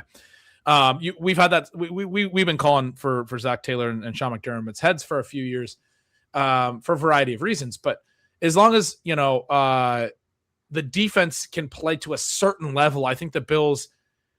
You get into it's January football. Some of these places that they may have to go and play, they may have to go to New England, they may have to go to Denver and play road games against really good football teams. The fact that they're able to run the ball dynamically with James Cook, with Josh Allen, and then obviously Josh Allen is a playmaker. He's going to elevate the receiving weapons you do have. They have some tight ends. They have Dawson Knox, although Dawson Knox has a really bad drop this past week on a fourth down that Allen made a really good play. But they barely threw the ball at all in this game. They're a very run-based offense. And usually when you see the very run-based offenses, it's run and defense. Right now, the Bills are so flawed that they're like, we're just trying to run the ball effectively and run clock and then try to just beat you in a shootout, but one where we didn't have a lot of possessions, like a very slow shootout, because we know we're going to give up points as well. But, I mean, Josh Allen has elevated his game in the postseason at times before. He does not have to face the Chiefs this year, probably will not have to face the Ravens. It's not the best Bills team they've had in the last 5 years, but it's the weakest field. I mean, to your point, you like some of these teams, and I do too, but you don't have Patrick Mahomes here anymore. Allen may be licking his chops a little bit. That playoff experience, the opportunity to go and put on the Superman cape against some of these younger teams that may be a year away, like the Patriots, in the postseason, go up against Bo Nix, go up against Drake May, go up against Trevor Lawrence. I mean, you have to give Josh Allen the January edge on some of, if not all of those. I think the Bills are still interesting in the AFC. This could be their year. Yeah, I think that's a good pick from the perspective that we just saw them play the Patriots. And even though they did get down early, you felt, 21-0, you felt like they were coming back. You felt like they were the stronger team. Maybe that's just narrative where if you kind of felt that way to start with, and then you saw it happen, you're like, okay, well, what I was guessing did, come to fruition. I think there's a team here, though, that I do like quite a bit better. You look at the playoff odds the Bills have a 20% chance to win the AFC East. The Chargers have a 33% chance to win the AFC West. And the Chargers, I think, are a lot better.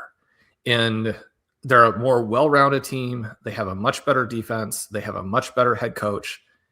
And the gap between Josh Allen and Justin Herbert is meaningful when you think about Josh Allen having that playoff experience, having this larger-than-life aspect to him.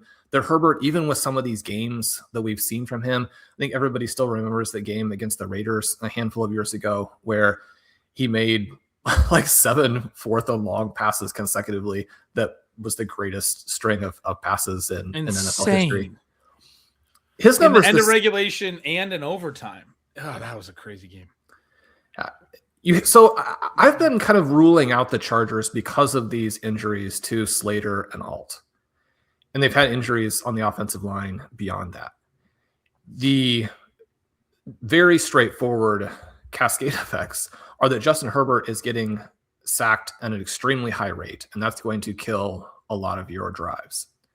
The flip side of it is what we have seen from him throughout, which is even with the hand injury, even with all these other things that are going on, Justin Herbert is extremely athletic.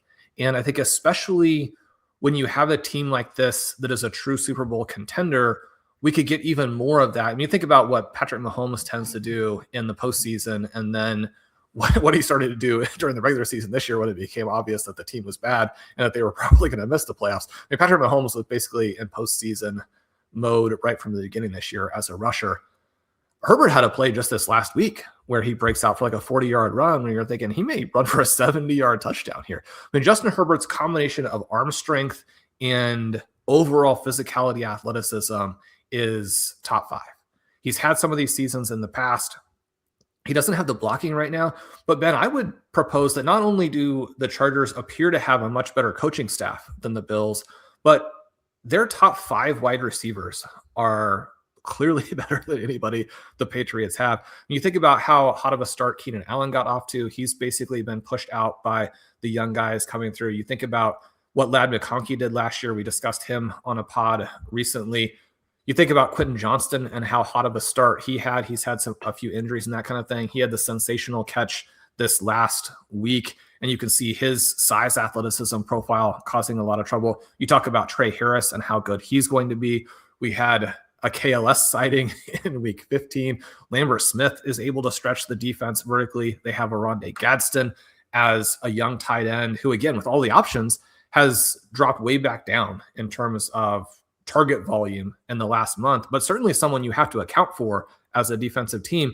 And then you have Omarion Hampton, who is just absolutely shot out of a cannon. And when he gets to the edge, he's one of these guys where, you know, we joked about him in the offseason. Maurice Jones-Drew had talked about if you can get him to stop his feet, it's problematic. He doesn't get him started again very fast. Well, the flip side of that is that when he just gets him going, he's like a faster version or a less lumbering version of Derrick Henry. Derrick Henry can lumber and go for 200-yard games. 80 He's yards. very fluid. It's almost like an Arian Foster thing. I mean, the fluidity for him. You're not expecting that much explosion from a 220-pound back, that's for sure. And when he gets to the edge too, it's one of these things where there's an extra 5-6 yards in there because he's just flying at that point. You have that offense, even with the offensive line problems. You have this defense that's probably the best pass defense in the entire NFL. They are tied with a handful of the other elite teams in yards per cover snap allowed coming into this weekend. And then they had the strong performance against Dak Prescott. Now, Prescott was able to get George Pickens going in this one. His yards per play works out. But the way that they were able to separate from the Cowboys in this game, again, just emphasized that, I mean, they're in a different place than what the Dallas Cowboys are right now. And you put that caliber of defense, I think because of all of these offensive line issues, we tend to lose track of how well the Chargers defense is actually playing. And then you have Justin Herbert, you have these weapons. I really like the Chargers as a dark horse pick in this year's playoffs. I'm annoyed. This is one that I'm not going to sit here and be like, oh, I was trying to sneak them through. I'm annoyed that I didn't see this. This is a really good pick. And your direct comparison to the Bills, that they have a better, I mean, I said at the top of the show, they control their own destiny to win the division. If they can go to Denver and win in week 18 after beating Houston at home this week, I mean, that's 2 tough games. But if they're good enough to win both those games, they will be. I mean, they have a path to the number 1 seed we've talked about, but probably the Patriots and the Jags are not going to both lose a game when they have some pretty soft remaining schedules. And yet, even if they're just a 3 seed, you get a home game there in the first round. You win the division, you get some different things working for you. They would then have to go on the road, probably still at Jacksonville. I do think part of the reason I overlooked them is after Justin Herbert broke his hand, and because of the offensive line stuff, they looked really poor a couple games in a row offensively against the Eagles and Chiefs, but they're able to beat both those teams. Both of last year's Super Bowl participants, but in both games they had under 300 yards of offense. This past game, playing against the Cowboys will make things look a lot better. They had an awesome game, and Justin Herbert looked like that player who's so great. The way that I wrote about it in Signals Part 1 yesterday was it gets to your point of why they're such an intriguing playoff team, because they're a tough out, because Justin Herbert's a tough guy to take out. You talked about his combination of size and athleticism but I mean, he's so aggressive. He's this quarterback that never loses that vertical aggressiveness with where he's going to throw the ball. When it's not working, when he's under pressure, and when his hand is obviously, even though it was his offhand, I think was probably affecting his motion, and he was missing a lot of throws after, he first broke his hand. It looks really, really bad because he's continuing to chuck it downfield, and you're just like, man, these throws are all over the place. But then when it's good, you're like, dude, this guy is just throwing lasers all over the field to everybody. And as you mentioned, they have so much playmaking. You have a quarterback that's that aggressive, that's never going to lose that aggressiveness, both with his legs and his arm. He drops back, and he's always climbing the pocket. And he's either throwing on the run, moving toward the line of scrimmage, or he's about to take off and run. And as a defense, you're like, time to throw. What time to throw? I'm just like, we need to stop Justin Herbert as quick as possible. He's not going to stand back there and let you cover everything. Either he's attacking you with a throw or he's attacking you with a run. He's like, I'm going to do something aggressive on this play. Basically every play. He's so fun to watch. I finished my little write-up of him writing. I love watching him play. He looks so good and looks sort of unstoppable when the downfield passing is working, because he's firing it around. He's running. It's very like the promise of Josh Allen it's there with Justin Herbert as well. This guy is just like a playmaker and so fun, and to play as well as he did this past week, I think is a great call. They still have a path. They can still control their own destiny. They don't even need help. For the Bills, I'm sitting here talking about, hey, they don't have to face the Chiefs and everything, but they got to go on the road. I mean, the Patriots are not going to give up the division, even if it says a 20% chance. I don't buy that. I think the Patriots are going to win these final 2 games. The Dolphins do not look good enough with Quinn Ewers, even though they can run the ball and everything. Quinn Ewers is bad. And then the Jets are pretty awful. It's going to be tough for the Bills to be anything other than a wild card team that's going to need 3 straight road wins against some really good teams. The fact that the Chargers can still win that division, that first note you said, the 20% odds for the Bills, the 33% for the Chargers, and the fact that the Chargers control their own destiny. They don't need help. They don't need the Bills need the Patriots to lose a game that they should win. The Chargers can just go out there and beat 2 good teams, but go out and beat them, start playing to a really high level, carry that through to the postseason. I mean, that's a good pick. I really like them. Another fun one. The Chargers started the season in their first 3 games beating the Broncos and the Chiefs. They've now won 7 out of 8. We talked about a bit about Hampton, over 3 yards after contact per attempt, 22% evasion, doing that stuff with the poor offensive line play. The Chargers might be the team I want to play least if I am like any opponent in the playoffs on either side. I mean, you get them in the Super Bowl, you're thinking, oh, we dodged the teams that were the top seeds. Like, you got to play Jim Harbaugh and Justin Herbert and the rest of the team. Jim Harbaugh, Justin Herbert, this team's going to play hard. They're going to play aggressive. They're not going to give up downs offensively. Like, they're going to go hard at you. That was part of why I took the Bills though as well. They've won 4 straight. They are 7-2 since their bye in week 7. Beat Kansas City when Kansas City was still really good. Have beat some playoff teams lately. They dominated Pittsburgh in Pittsburgh. They beat New England in New England, as you mentioned. Last week's game against the Browns, they played down to their opponents. They do that, man. It's frustrating. They still have the Eagles and Jets remaining. That'll be fascinating. I'm going to take the Eagles. We've made them the 10th pick. The Eagles fans are very prideful. Any of the Philly people that are listening to this game, we're going to get some poor comments in the comment section. Although I have an Eagles fan in my family, my brother-in-law, big Eagles fan, and he asked me who I thought was going to win the NFC at an event last week, and I said probably not the Eagles. They're going to hate me, and he goes, "No, that's kind of why I'm asking." Like that, some of the Eagles fans are like, "This is," and he's a big Eagles fan. I mean, he traveled to Lambeau to go to a game. He travels to games. He's always been really prideful about the Eagles, but even as a very prideful Eagles fan, he's like, "Yeah, this team feels a little flawed." Some of the Eagles fans, do think it's night and day different, right? Because the Eagles did win last year's Super Bowl, and they are going to cruise into this year's playoffs. But there has to be some similarity between what Eagles fans are feeling right now and what Chiefs fans are feeling, which is that the front office has made some mistakes that have potentially cost them legendary status. Yeah. And so, I mean, they've got to be as mad at their team as they are about us being a little bit critical of the team. The front office has done pretty well for. I mean, they built the most talented team in football, but you also have to build a coaching staff. Yeah, so there you go. There's the mistakes. They have struggled, but yeah, that's the big reason that I take the Eagles here is you have so much talent. You have a ton of talent on the defensive side of the ball. You still have the potential for AJ Brown and Devonta Smith to be this really dynamic receiving duo, plus Saquon Barkley as a runner to really have a lot of playmaking on the offensive side of the ball. The question about Jalen Hurts is there, but I mean, this is a guy who Jalen Hurts is a pretty poised dude. I mean, I don't think he's as good as his biggest fans say. I don't think he's probably as bad as his biggest critics say. I think you can win with him. Obviously, they did last year. I do think some of their path to the Super Bowl last year was thinner than people realize. As dominant as they looked, I mean, they almost lost to the Rams because they're setting out to prove that they could win a Super Bowl as a run-heavy team, and they did prove that, and congrats to them. But even in a game where Saquon Barkley ran for like 250 yards, they almost lost to that Rams team, and this was a better version of the Eagles. They dominated the other games. I'm not saying that everyone needs to win a close game or two in a postseason run. The fact that they dominated the Super Bowl, all that stuff, so impressive. But a worse version of them, and the ways that they have to win on the margins, and by running and slowing a game down in those things, you're going to lose in the late game possession execution at some point. Probably it's going to be a really tough repeat run for them. And yet I do think there's this element of, hey, you do have the experience. You've been there. You've done that. I think they'll have some answers for some of these spots. It wouldn't surprise me if they make a little bit of a run.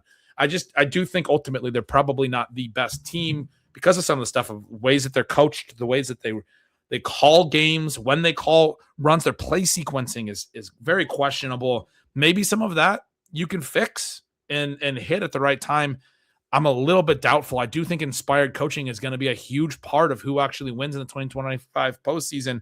And this is one of the least inspiring. And this is really the answer for the Bills and the Eagles. I mean, these teams they don't inspire a lot of confidence with the ways that they're doing things offensively. And you can win games with those key plays by scheming up those explosives and having the right answers at the right times. I'm not mad that I got both the Bills and the Eagles on my roster here, Shawn, but there's a reason we took them 8th and 10th in this draft.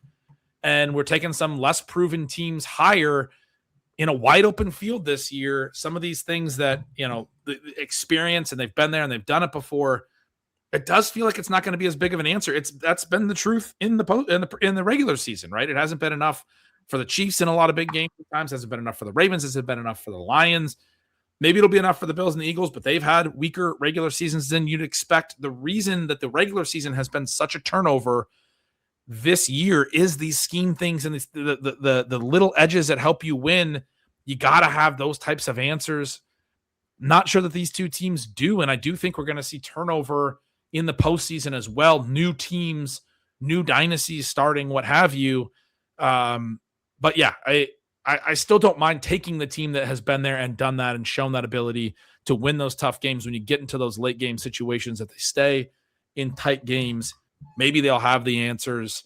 I think after this point, it gets a lot tougher, which is fascinating because there's two teams still remaining that are teams that at various points people have talked about as maybe the best team in all of football, and they're still sitting there. Who do you got next? Well, a couple weeks ago when I did the team countdown and rankings, I had the Houston Texans number 3 overall, in part because of how they were emerging and in part because they had played the hardest schedule in football and come out of it looking good as opposed to being beaten down by it. They were turning into something different, turning into one of these teams that could be, the Ravens, the Chicago Bears of 85, that type of franchise. They start out the season losing the 3 games against the Rams, Bucks, and Jaguars. Since then, they are 10-2. They have beaten some really good teams. The only losses in that stretch are on the road at Seattle and against the Denver Broncos. Both of those games very close. You have this recent stretch where they have won 7 in a row, and there have been some weaker opponents in there, but they beat the Jaguars. They had this 3-game stretch in the middle of it where they defeated the Bills, the Colts before the Daniel Jones injury, and the Chiefs, where that Chiefs-Texans game at that point was really going to determine the fate of the two franchises. The team that won that game was going to look good from a playoff positioning perspective. The team that lost it was going to be not necessarily done, especially if the Texans had lost, but the Chiefs are playing for their lives, playing against extinction at Arrowhead Stadium, and the Texans come out and defeat them 20-10. The playmaking ability of the Houston Texans defense, along with their ability to just wipe out any sort of drive from the opponent. I mean, when you have a defense that you can't move the ball against and also makes plays, and you see it again this weekend where they would have lost if not for the pick 6 against Las Vegas. That combination, I think, defensively is necessary if you want to be a defense that can win with almost only defense. You can't be a team that is solid. You think about the Kansas City Chiefs and how good their defense has been during the most recent portion of this run, even as it has flipped to where their defense is better than their offense. And the problem with that, if you want to say that there's a problem, is that the Chiefs are a very difficult defense to move the ball against, a very difficult defense to score against, but they are not going to assert their dominance. They're not going to win the game for the Chiefs in the way that this Houston Texans defense can win the game for Houston. The red flags that I would have here are pretty obvious. During this winning streak that they've had, they had a 3-point victory against the Titans and a 2-point victory against the Raiders that only happened because one of the Raiders defensive backs panicked and tackled Nico Collins on a throwaway from CJ Stroud that would have gotten them the ball back to go down and kick the game-winning field goal. I don't think you can be drafted ahead of teams like the Bills or the Eagles that you've just selected if you are on the verge of losing a Week 16 home game to the Las Vegas Raiders, and probably nobody's even that surprised by it. You simply have to be better offensively. Your coaching, one of the things too is we've gotten a little bit of an evolution from CJ Stroud in the same way that we talked about for some of these other quarterbacks. He no longer looks like the 2024 version who was catastrophic. He still doesn't look like the rookie version. And I mean, Nico Collins has also started to come back a bit from his play early in the season. The piece last week in the Banana Stand was looking at the first 3 rounds of fantasy drafts, talking about how I had evaluated all of these players, the recommendations, the hits, the misses, how those first 3 rounds went. Anybody who is interested in that, please check it out. Collins was an interesting one where all of his peripherals are down dramatically, even kind of separate from what you would think about from CJ Stroud, right? Where the catch point ability from Collins has dropped dramatically and the after catch dynamism from him has gone away. You need to have those portions if you're going to be one of these guys who is in that very top tier, which a lot of people wanted to put Collins into because of the yards per route run numbers. And I'm not saying that he didn't deserve to be in that conversation. He did, but he's gone well back away from it. When you look at Stroud, when you look at Collins, and then you look at guys that they have waiting to emerge like Jaden Higgins, I'm going to put a lot of this on the coaching staff and say that as good as DeMeco Ryans has been with this defense, and that's what you're really looking for from your head coach, right? Is that his side of the ball, you have to be great, but you also have to not limit the other side, whatever that is. If you're Dick Vermeil and your Chiefs are scoring 100 points a game, but you're still losing because your defense is that bad, or, if you're in 2024, 2025 and you're Ryans and you've built this defense and you have CJ Stroud and you have Nico Collins, but you refuse to do the things offensively you need to do to be a well-rounded, true NFL playoff team, it's a pretty significant problem. It's the huge problem. It's why I thought you were a little crazy to have them third a couple weeks ago, if I could be honest. I think their defense is incredible, and they've gotten the results that they have. Their offense is a joke for a team that you want to talk about as, a top team. I think it's fascinating that they're still sitting here at 15-1, ahead of the Chargers, ahead of the Bears in Super Bowl odds, ahead of the Packers even, who I'm going to take in a moment. Their offense, what they've put together, and then also how they decide to run it, the fact that they won't even run Jaden Higgins on a full slate of routes, they won't use Jalen Noel as much. They're still running Xavier Hutchinson in week 16 on a good chunk of routes. Dalton Schultz has had to emerge as their second legitimate receiving threat. The reason Nico Collins is struggling so much is you just don't have anything else around it. And you're trying to use this guy who's more of a vertical receiver, that when you had Tank Dell and you had some of the other guys, I mean, he's been good even when those guys were hurt, but in the last couple of years, when you had some of the other guys able to do some stuff at different depths and make some plays, it made it a little bit easier to actually get the ball to Nico. I think he's a particular type of skill set that you can roll a safety over the top and probably double. And he's such a physical, big receiver, but he's probably not like the guy that's going to, win on a route against a double team. Like a Jackson Smith and Jigba, you talk about they try to triple team him. He can still get open sometimes. He's such an incredible route runner. It's a little bit harder. I think you can just focus on taking away Nico Collins. And I mean, they still have guys that can do stuff, Jaden Higgins and some of these dudes, but they have not developed that well. I've been making fun of Woody Marks in Stealing Signals pretty much all year. It's been fascinating to me to see him basically every week get projected for a total that he's never reached as a starter. In week 3, he had a 20-something point game against the Titans where he had 2 fourth-quarter touchdowns against a team that was completely – this is my Tank Bigsby of this year. Last year, all year I was talking about Tank Bigsby week 3 against the Colts. He had one really good game, and everyone thought Tank Bigsby was better than he was. Talked about it all last offseason. Jaguars agreed. They traded him. Woody Marks is a guy – I don't think the Texans are going to agree with me, but Woody Marks is a guy who had a great week 3 or 4 against the Titans in a shutout win where the Titans were giving up. They fired their coach a couple of weeks later, and he scored 2 fourth-quarter touchdowns on short field possessions. He has not had another ceiling all year. His low games have been 6-7 points. His high games, oh God, my kids would be killing me if the 6-7 thing. The high games have been 13, 14 points. I think he's got one game where he hit 16 PPR points, and he gets projected every week for 15, 16 PPR points. And what we saw this week when he was out is that it has nothing to do with Woody Marks. It says more about Nick Chubb.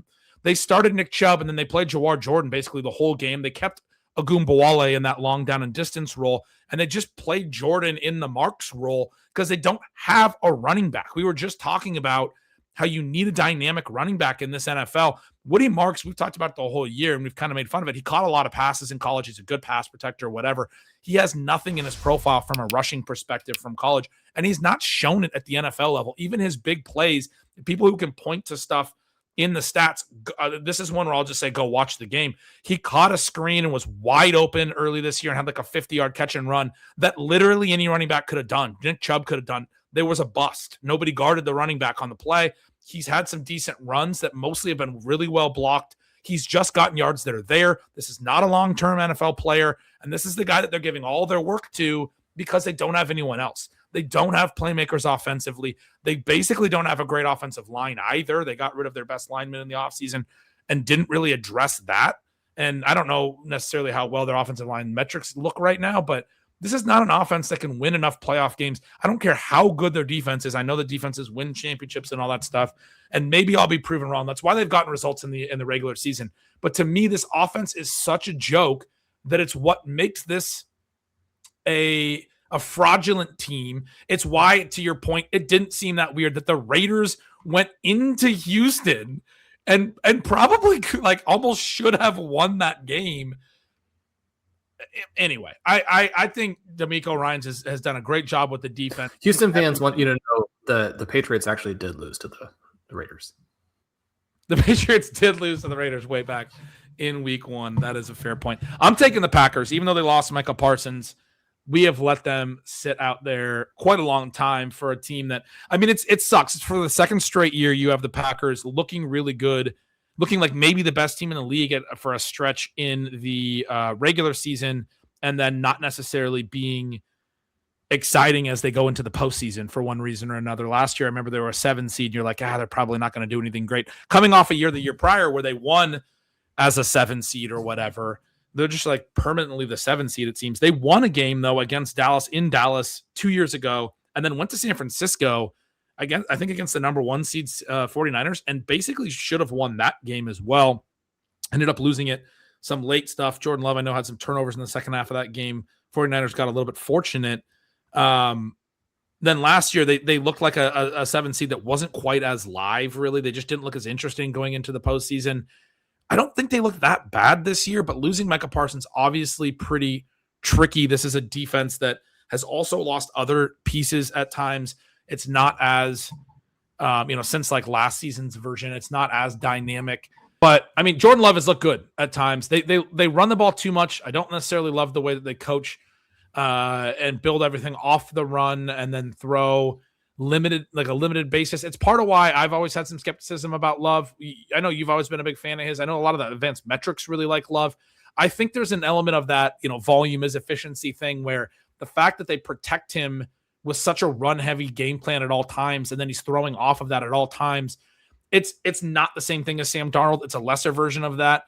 But it's part of why Sam Darnold's efficiency was so good through like midseason. And people are like, oh, Sam Darnold's legitimately one of the best quarterbacks in the league. It's like, no, they still have one of the biggest run rates in the league, even though they can't run efficiently, which tells you everything you need to know. They're only willing to let him throw in certain situations. It's not that extreme with Love, but I wish they would take the reins off a little more and let him throw more, because I do think he would fare better than what I would expect for Darnold if they were in the same situation. But they're doing some of that, and that's some of what pushes some of Love's per attempt and per drop back numbers to some really strong efficiency at times in his career so far. But anyway, I do think Love is very talented. I do think with Jaden Reed back, with Christian Watson back, even though they've lost Tucker Kraft, they have started to get more dynamic in terms of what they can do in that pass game. I wouldn't be that shocked if the Packers surprised a little bit in this NFC this year still, even without Parsons, even without Kraft. They've lost some key players for sure, but this is a talented team. I do think they're more live as a 7 seed coming in this year, or a likely 7 seed, than they were last year, probably, where I think it had fallen apart a little bit more. But yeah, I mean, it's going to be tricky. Whoever they have to face on the road, they're going to have to face some tough teams. And having the Packers still available here, I think emphasizes how much fun this year's playoffs are going to be and how deep they are outside of the NFC South and the AFC North. Because the Packers, before you have this game where Jordan Love gets knocked out and they go to Malik Mills and Malik Willis actually plays really good football, before the Micah Parsons injury, probably the most balanced and best team in football. And the biggest reason that they're not looked at that way is because of the in-game tactics and how poor those are. Now, I'm sure the counter argument would be that, look, we're having some issue with the offensive line and some issue with injuries to our receivers, and everything else about this team is fantastic. So why wouldn't we be too run heavy? It's just kind of crazy to see the numbers here in Blair's tool, looking at the 6 weeks coming into week 16, where the yards after the catch over expected for the receiver is terrible. The separation for the receiver is terrible. The time to throw, very poor, and yet the EPA per pass, top 5 in football. So even though Jordan Love probably has some issues and probably can't carry a team in the same way that a Josh Allen or a Justin Herbert or that type of player could, the actual performance level from Love is fantastic, right? He's playing great football. The defense is playing great football. Josh Jacobs actually looking very, very good in week 15, specifically where he has the great catch. He has the long run. Yeah, you wish you had a healthy version of this Packers team, especially when they were going to get some of these pieces back, right? Some of these issues they're having with the receiving core, you would think would be alleviated to a large degree with Reed, with Watson. It's a little bit like the Chargers situation with those tackles being injured, where you just would like, I mean, and all the teams are dealing with injuries, obviously, but when you have such high profile injuries to teams that look like maybe the best teams in their respective conferences, that portion of it is too bad. So who are you taking next? Oh, I went off on Woody Marks. I do want to say, because I know like part of the reason I'm so baffled by Woody Marks is I've seen a lot of people that I respect in the industry supporting Woody Marks. I just want to say, I'm not trying to call anyone out individually. I'm almost certainly the one who's wrong. Most everyone else seems to like. It was Woody cracking Marks. me up because it did seem like your main concern with the Texans was a replaceable running back piece. Yeah, it's probably irrelevant. It's a thing where like everyone that in the space that I know and respect has really supported Woody Marks this year in a way that I just needed to get that off my chest. It doesn't even really matter, but right. I think I don't know. I don't pay a lot of attention, but just through tweets and things that I've seen. Anyway, setting aside the Woody Marks thing, I just wanted to say I'm probably the one who's wrong on him. Setting aside the Marks thing. And obviously I took the Packers. You are back up. We're basically looking at those final two divisions that we have basically ignored to this point. And justifiably so. Then the obvious pick here, they played such a good game against the Lions. Mike Tomlin, again, showing that it doesn't matter who you give him. He's going to finish above 500, maybe even beat some good teams along the way. You could have a great defense even if you don't have TJ Watt. You could have a great offense even if your number one receiver is Kenneth Gainwell. I say great. I mean, an offense that occasionally gets a first down, I guess, is more the standard there. I do think the Arthur Smith, Aaron Rodgers pairing has been a fun, it's actually been a good fit. Aaron Rodgers not getting to pick Nathaniel Hackett and having to play in a system. And then Arthur Smith kind of just needing somebody who's like able to make some of the throws and do some of the things that, because he's always scheming up kind of weird stuff. It's not fun for fantasy at all, but it's kind of brought out the best of both of them, even though I kind of hate them both. It's kind of fun. The thing that is fun about the pairing is that they can share the extreme level of scorn for the rest of the offensive personnel. Like Aaron Rodgers is like, I can't believe that it's so far beneath my dignity to play with these guys. And Arthur Smith is like, yeah, what do you think coaching them is like? I mean, we're going to do all. Arthur Smith's like, I'm going to call another play for Darnell Washington.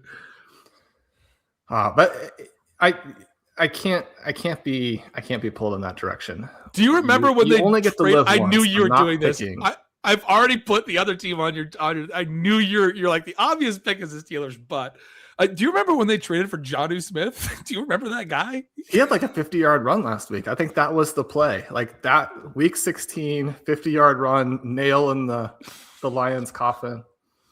So who are you taking? I'm going to pick the Carolina Panthers. They're currently in the playoff spot from the NFC North. And you got them beating the Bucs. 2 touchdowns last week. Tetro McMillan, 673-1. Showed some separation on a couple of plays. Caught a pass where both of his arms were being held as the defender committed like 3 different kinds of pass interference. Shawn, you picked a team that's not going to be in the playoffs. Now I have to choose between the Bucs and the Steelers. Now you have to. Yep. I'm taking the Carolina Panthers, one of the weaker teams in football. They are 8-7. They I don't know if you remember that they have defeated the Dallas Cowboys. They have defeated the Green Bay Packers. They have defeated the Los Angeles Rams.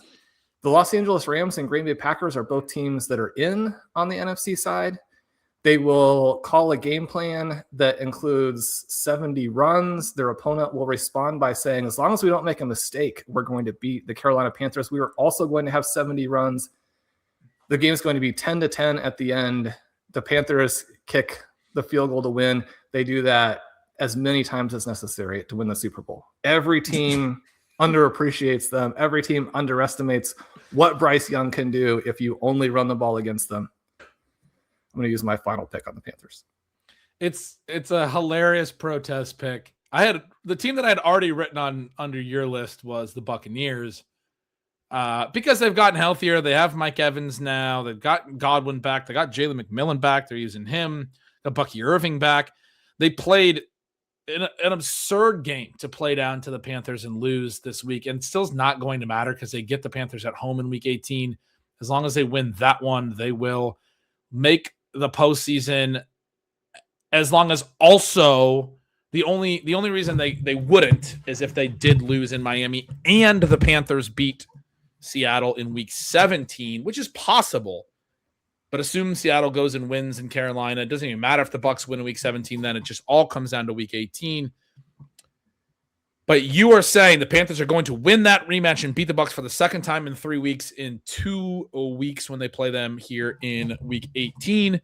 And you're taking the Panthers in the most hilarious protest. But I'm looking at the current odds right now. The top teams we had already picked through to the Bears at 20-1, which we thought was a nice value. Chargers 19-1, we also liked as a nice value. Then it's a gap, and then you have the Steelers at 35-1, almost double the odds of the Bears. Then you have the Bucs at 70-1, double the Steelers odds. And then you have the Panthers they're actually behind the Ravens and Lions, who are not going to make the postseason. The Panthers are at 150-1. But I would like to point out here that, yes, they were playing at home, but they held Baker and Mayfield under 150 yards passing. They held Mike Evans to 31 yards receiving. Emeka Egbuka, who has completely vanished from any type of radar, led the team in receiving with 1 catch for 40 yards. They held Bucky Irving to 3.7 yards per carry. The Bucs, I don't think, are nearly as much of a shoo-in to win this rematch as it feels like, simply because the Bucs approach the NFL as if it's a real game that should be played for enjoyment. Well, they didn't this week. They had a negative 17.1% pass rate over expected. They had a lower pass rate. Their expected pass rate was a normal rate, 66%. They were sub 50%. They ran their actual pass rate was sub 50%, 49%. And they had a really low ADOT, only 151 air yards in the entire game. They went into Carolina and were like, oh, we can just run the ball every time and not take this game seriously and still win. And they lost because of it. And I'm glad they lost. They deserved to, even though I bet on them. It pissed me off to watch that game, excuse me. But that was so frustrating. They defeated the Packers in a game where Bryce Young threw for 102 yards. The Panthers, that's what they're trying to do. The Bucs decided that they're going to play the same way for some reason. I don't even understand what they were thinking. Recently, Bryce Young threw for over 200 yards. I mean, over 200 yards, averaged over 10 yards per attempt, 3 touchdowns, crushed Matthew Stafford 84-25 in QBR when they upset the Rams. And you're telling me the Panthers have no chance? The odds are telling you that. They got them at 150-1 to win the Super Bowl. The Panthers beat the Rams? That doesn't even seem right. I mean, God. I knew they beat the Packers. 31-28. That's absurd. I mean, they've had such an absurd season. I forgot that they beat the Rams in week 13. What a absolute joke. Jalen Coker, 474-1. Chuba Hubbard, 17 for 83. Quietly, one of the things that actually could make a little bit of a difference for the Panthers is that Chuba has gotten healthy and Dowdle has kind of regressed to his normal level, and they're kind of hurting themselves now by emphasizing Dowdle. I'm going to take the Tampa Bay Buccaneers. I mean, we're sitting here talking about it, and I still think Baker Mayfield's got some game in him. They're healthier. They've got Mike Evans. He had a ton of air yards. He looked great playing the ball vertically 2 weeks ago. I mean, he's still such a talented player at one thing that is the hardest thing to do in football right now, which is to be able to throw downfield to the boundary.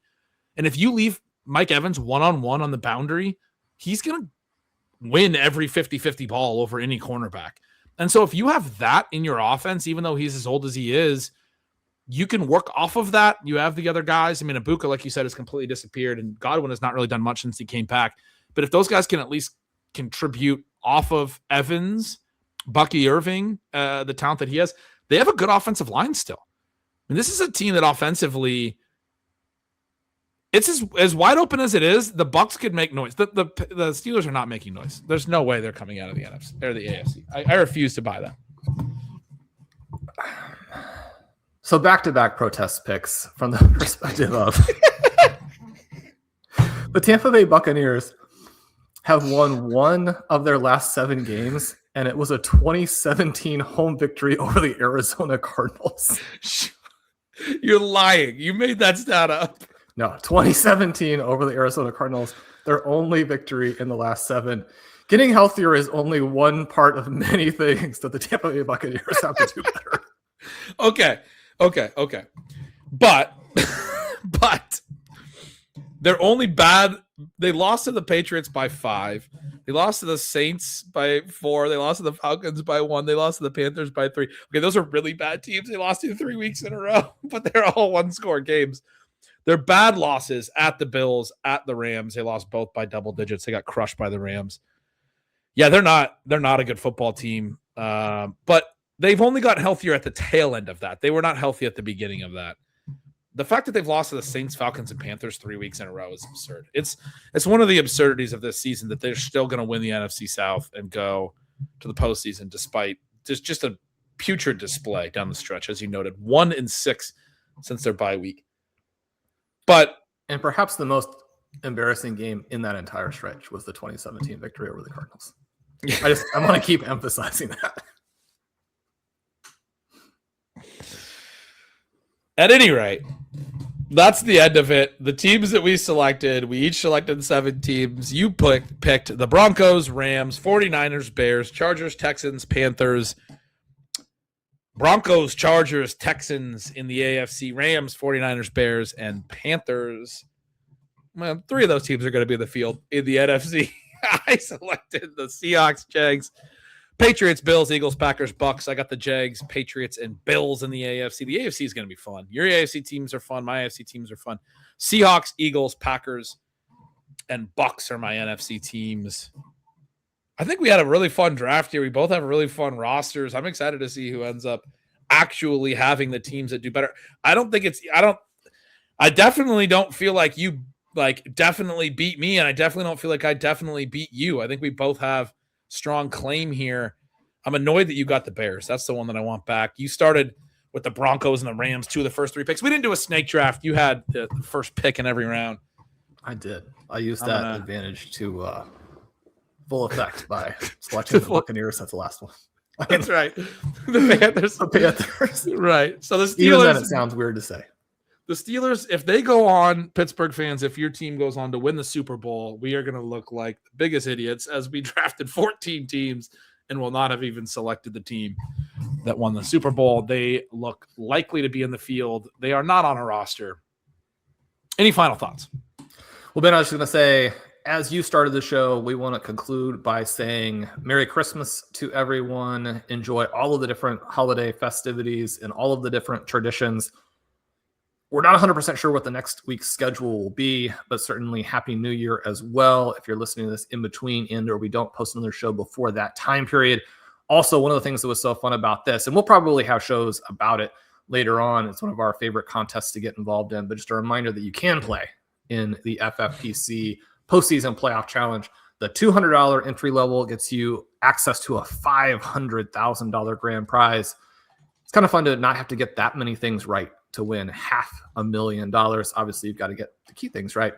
$35 entry, $100,000 grand prize, both of those contests. And then, Ben, you and I love to do the second week playoff contest as well. That one obviously will be available. We weren't doing a lot of shows last winter. We never really talked about this, but we tied. We did get duped. The second week contest, you get a few of those dupes, but we tied for 4th in that second week contest last year. Hit a prize of like $4,000 or something like that. So that was pretty fun. We do talk about this stuff on the show, but we didn't, I don't think ever share on the show that we had a pretty fun little sweat and pretty fun little success last year on that particular tournament. Yeah, we had the play a couple of years ago where Ben, what was it we needed? We needed Richie a catch James. from Richie James. Richie The James ball in a was loss. on his fingertips. That's right. He ran a little drag route, and Daniel Jones kind of let him upfield on the opposite side of the field. And if he would have been able to, as he cut upfield, he couldn't quite run under the ball. Daniel Jones kind of let him upfield too much. But if he would have ran under it, he had all day to run. He would have. He finished like a fraction of a point below Saquon. This was in their second round loss. And the way that tournament works, you can only pick one player from each team. And so the winning teams ended up having Saquon as their giant team player. We had Richie James as this low-owned pivot play where if he just would have caught that and ran into any kind of space, he would have had enough yardage ultimately. It was like really late in the game. Would have had enough yardage ultimately to be the correct Giants play, and we had the rest of the build correct. But Saquon is really high rostered, so we were pushed way down by having Richie James, but we would have actually won the whole thing. We would have flown to the top. That's my recollection of it, and it was such a close. Maybe we would have tied wide open. We would have done very, Okay. very well. These playoff contests have been one of our most profitable games. So Yeah, again, fun. Play it reasonably. Yeah. Ben has a group that plays it aggressively. I like that as well. Makes sense for them. But yeah, these are great contests. Make sure you're involved if you want to be. Again, happy holidays. We love you guys. We'll talk to you soon.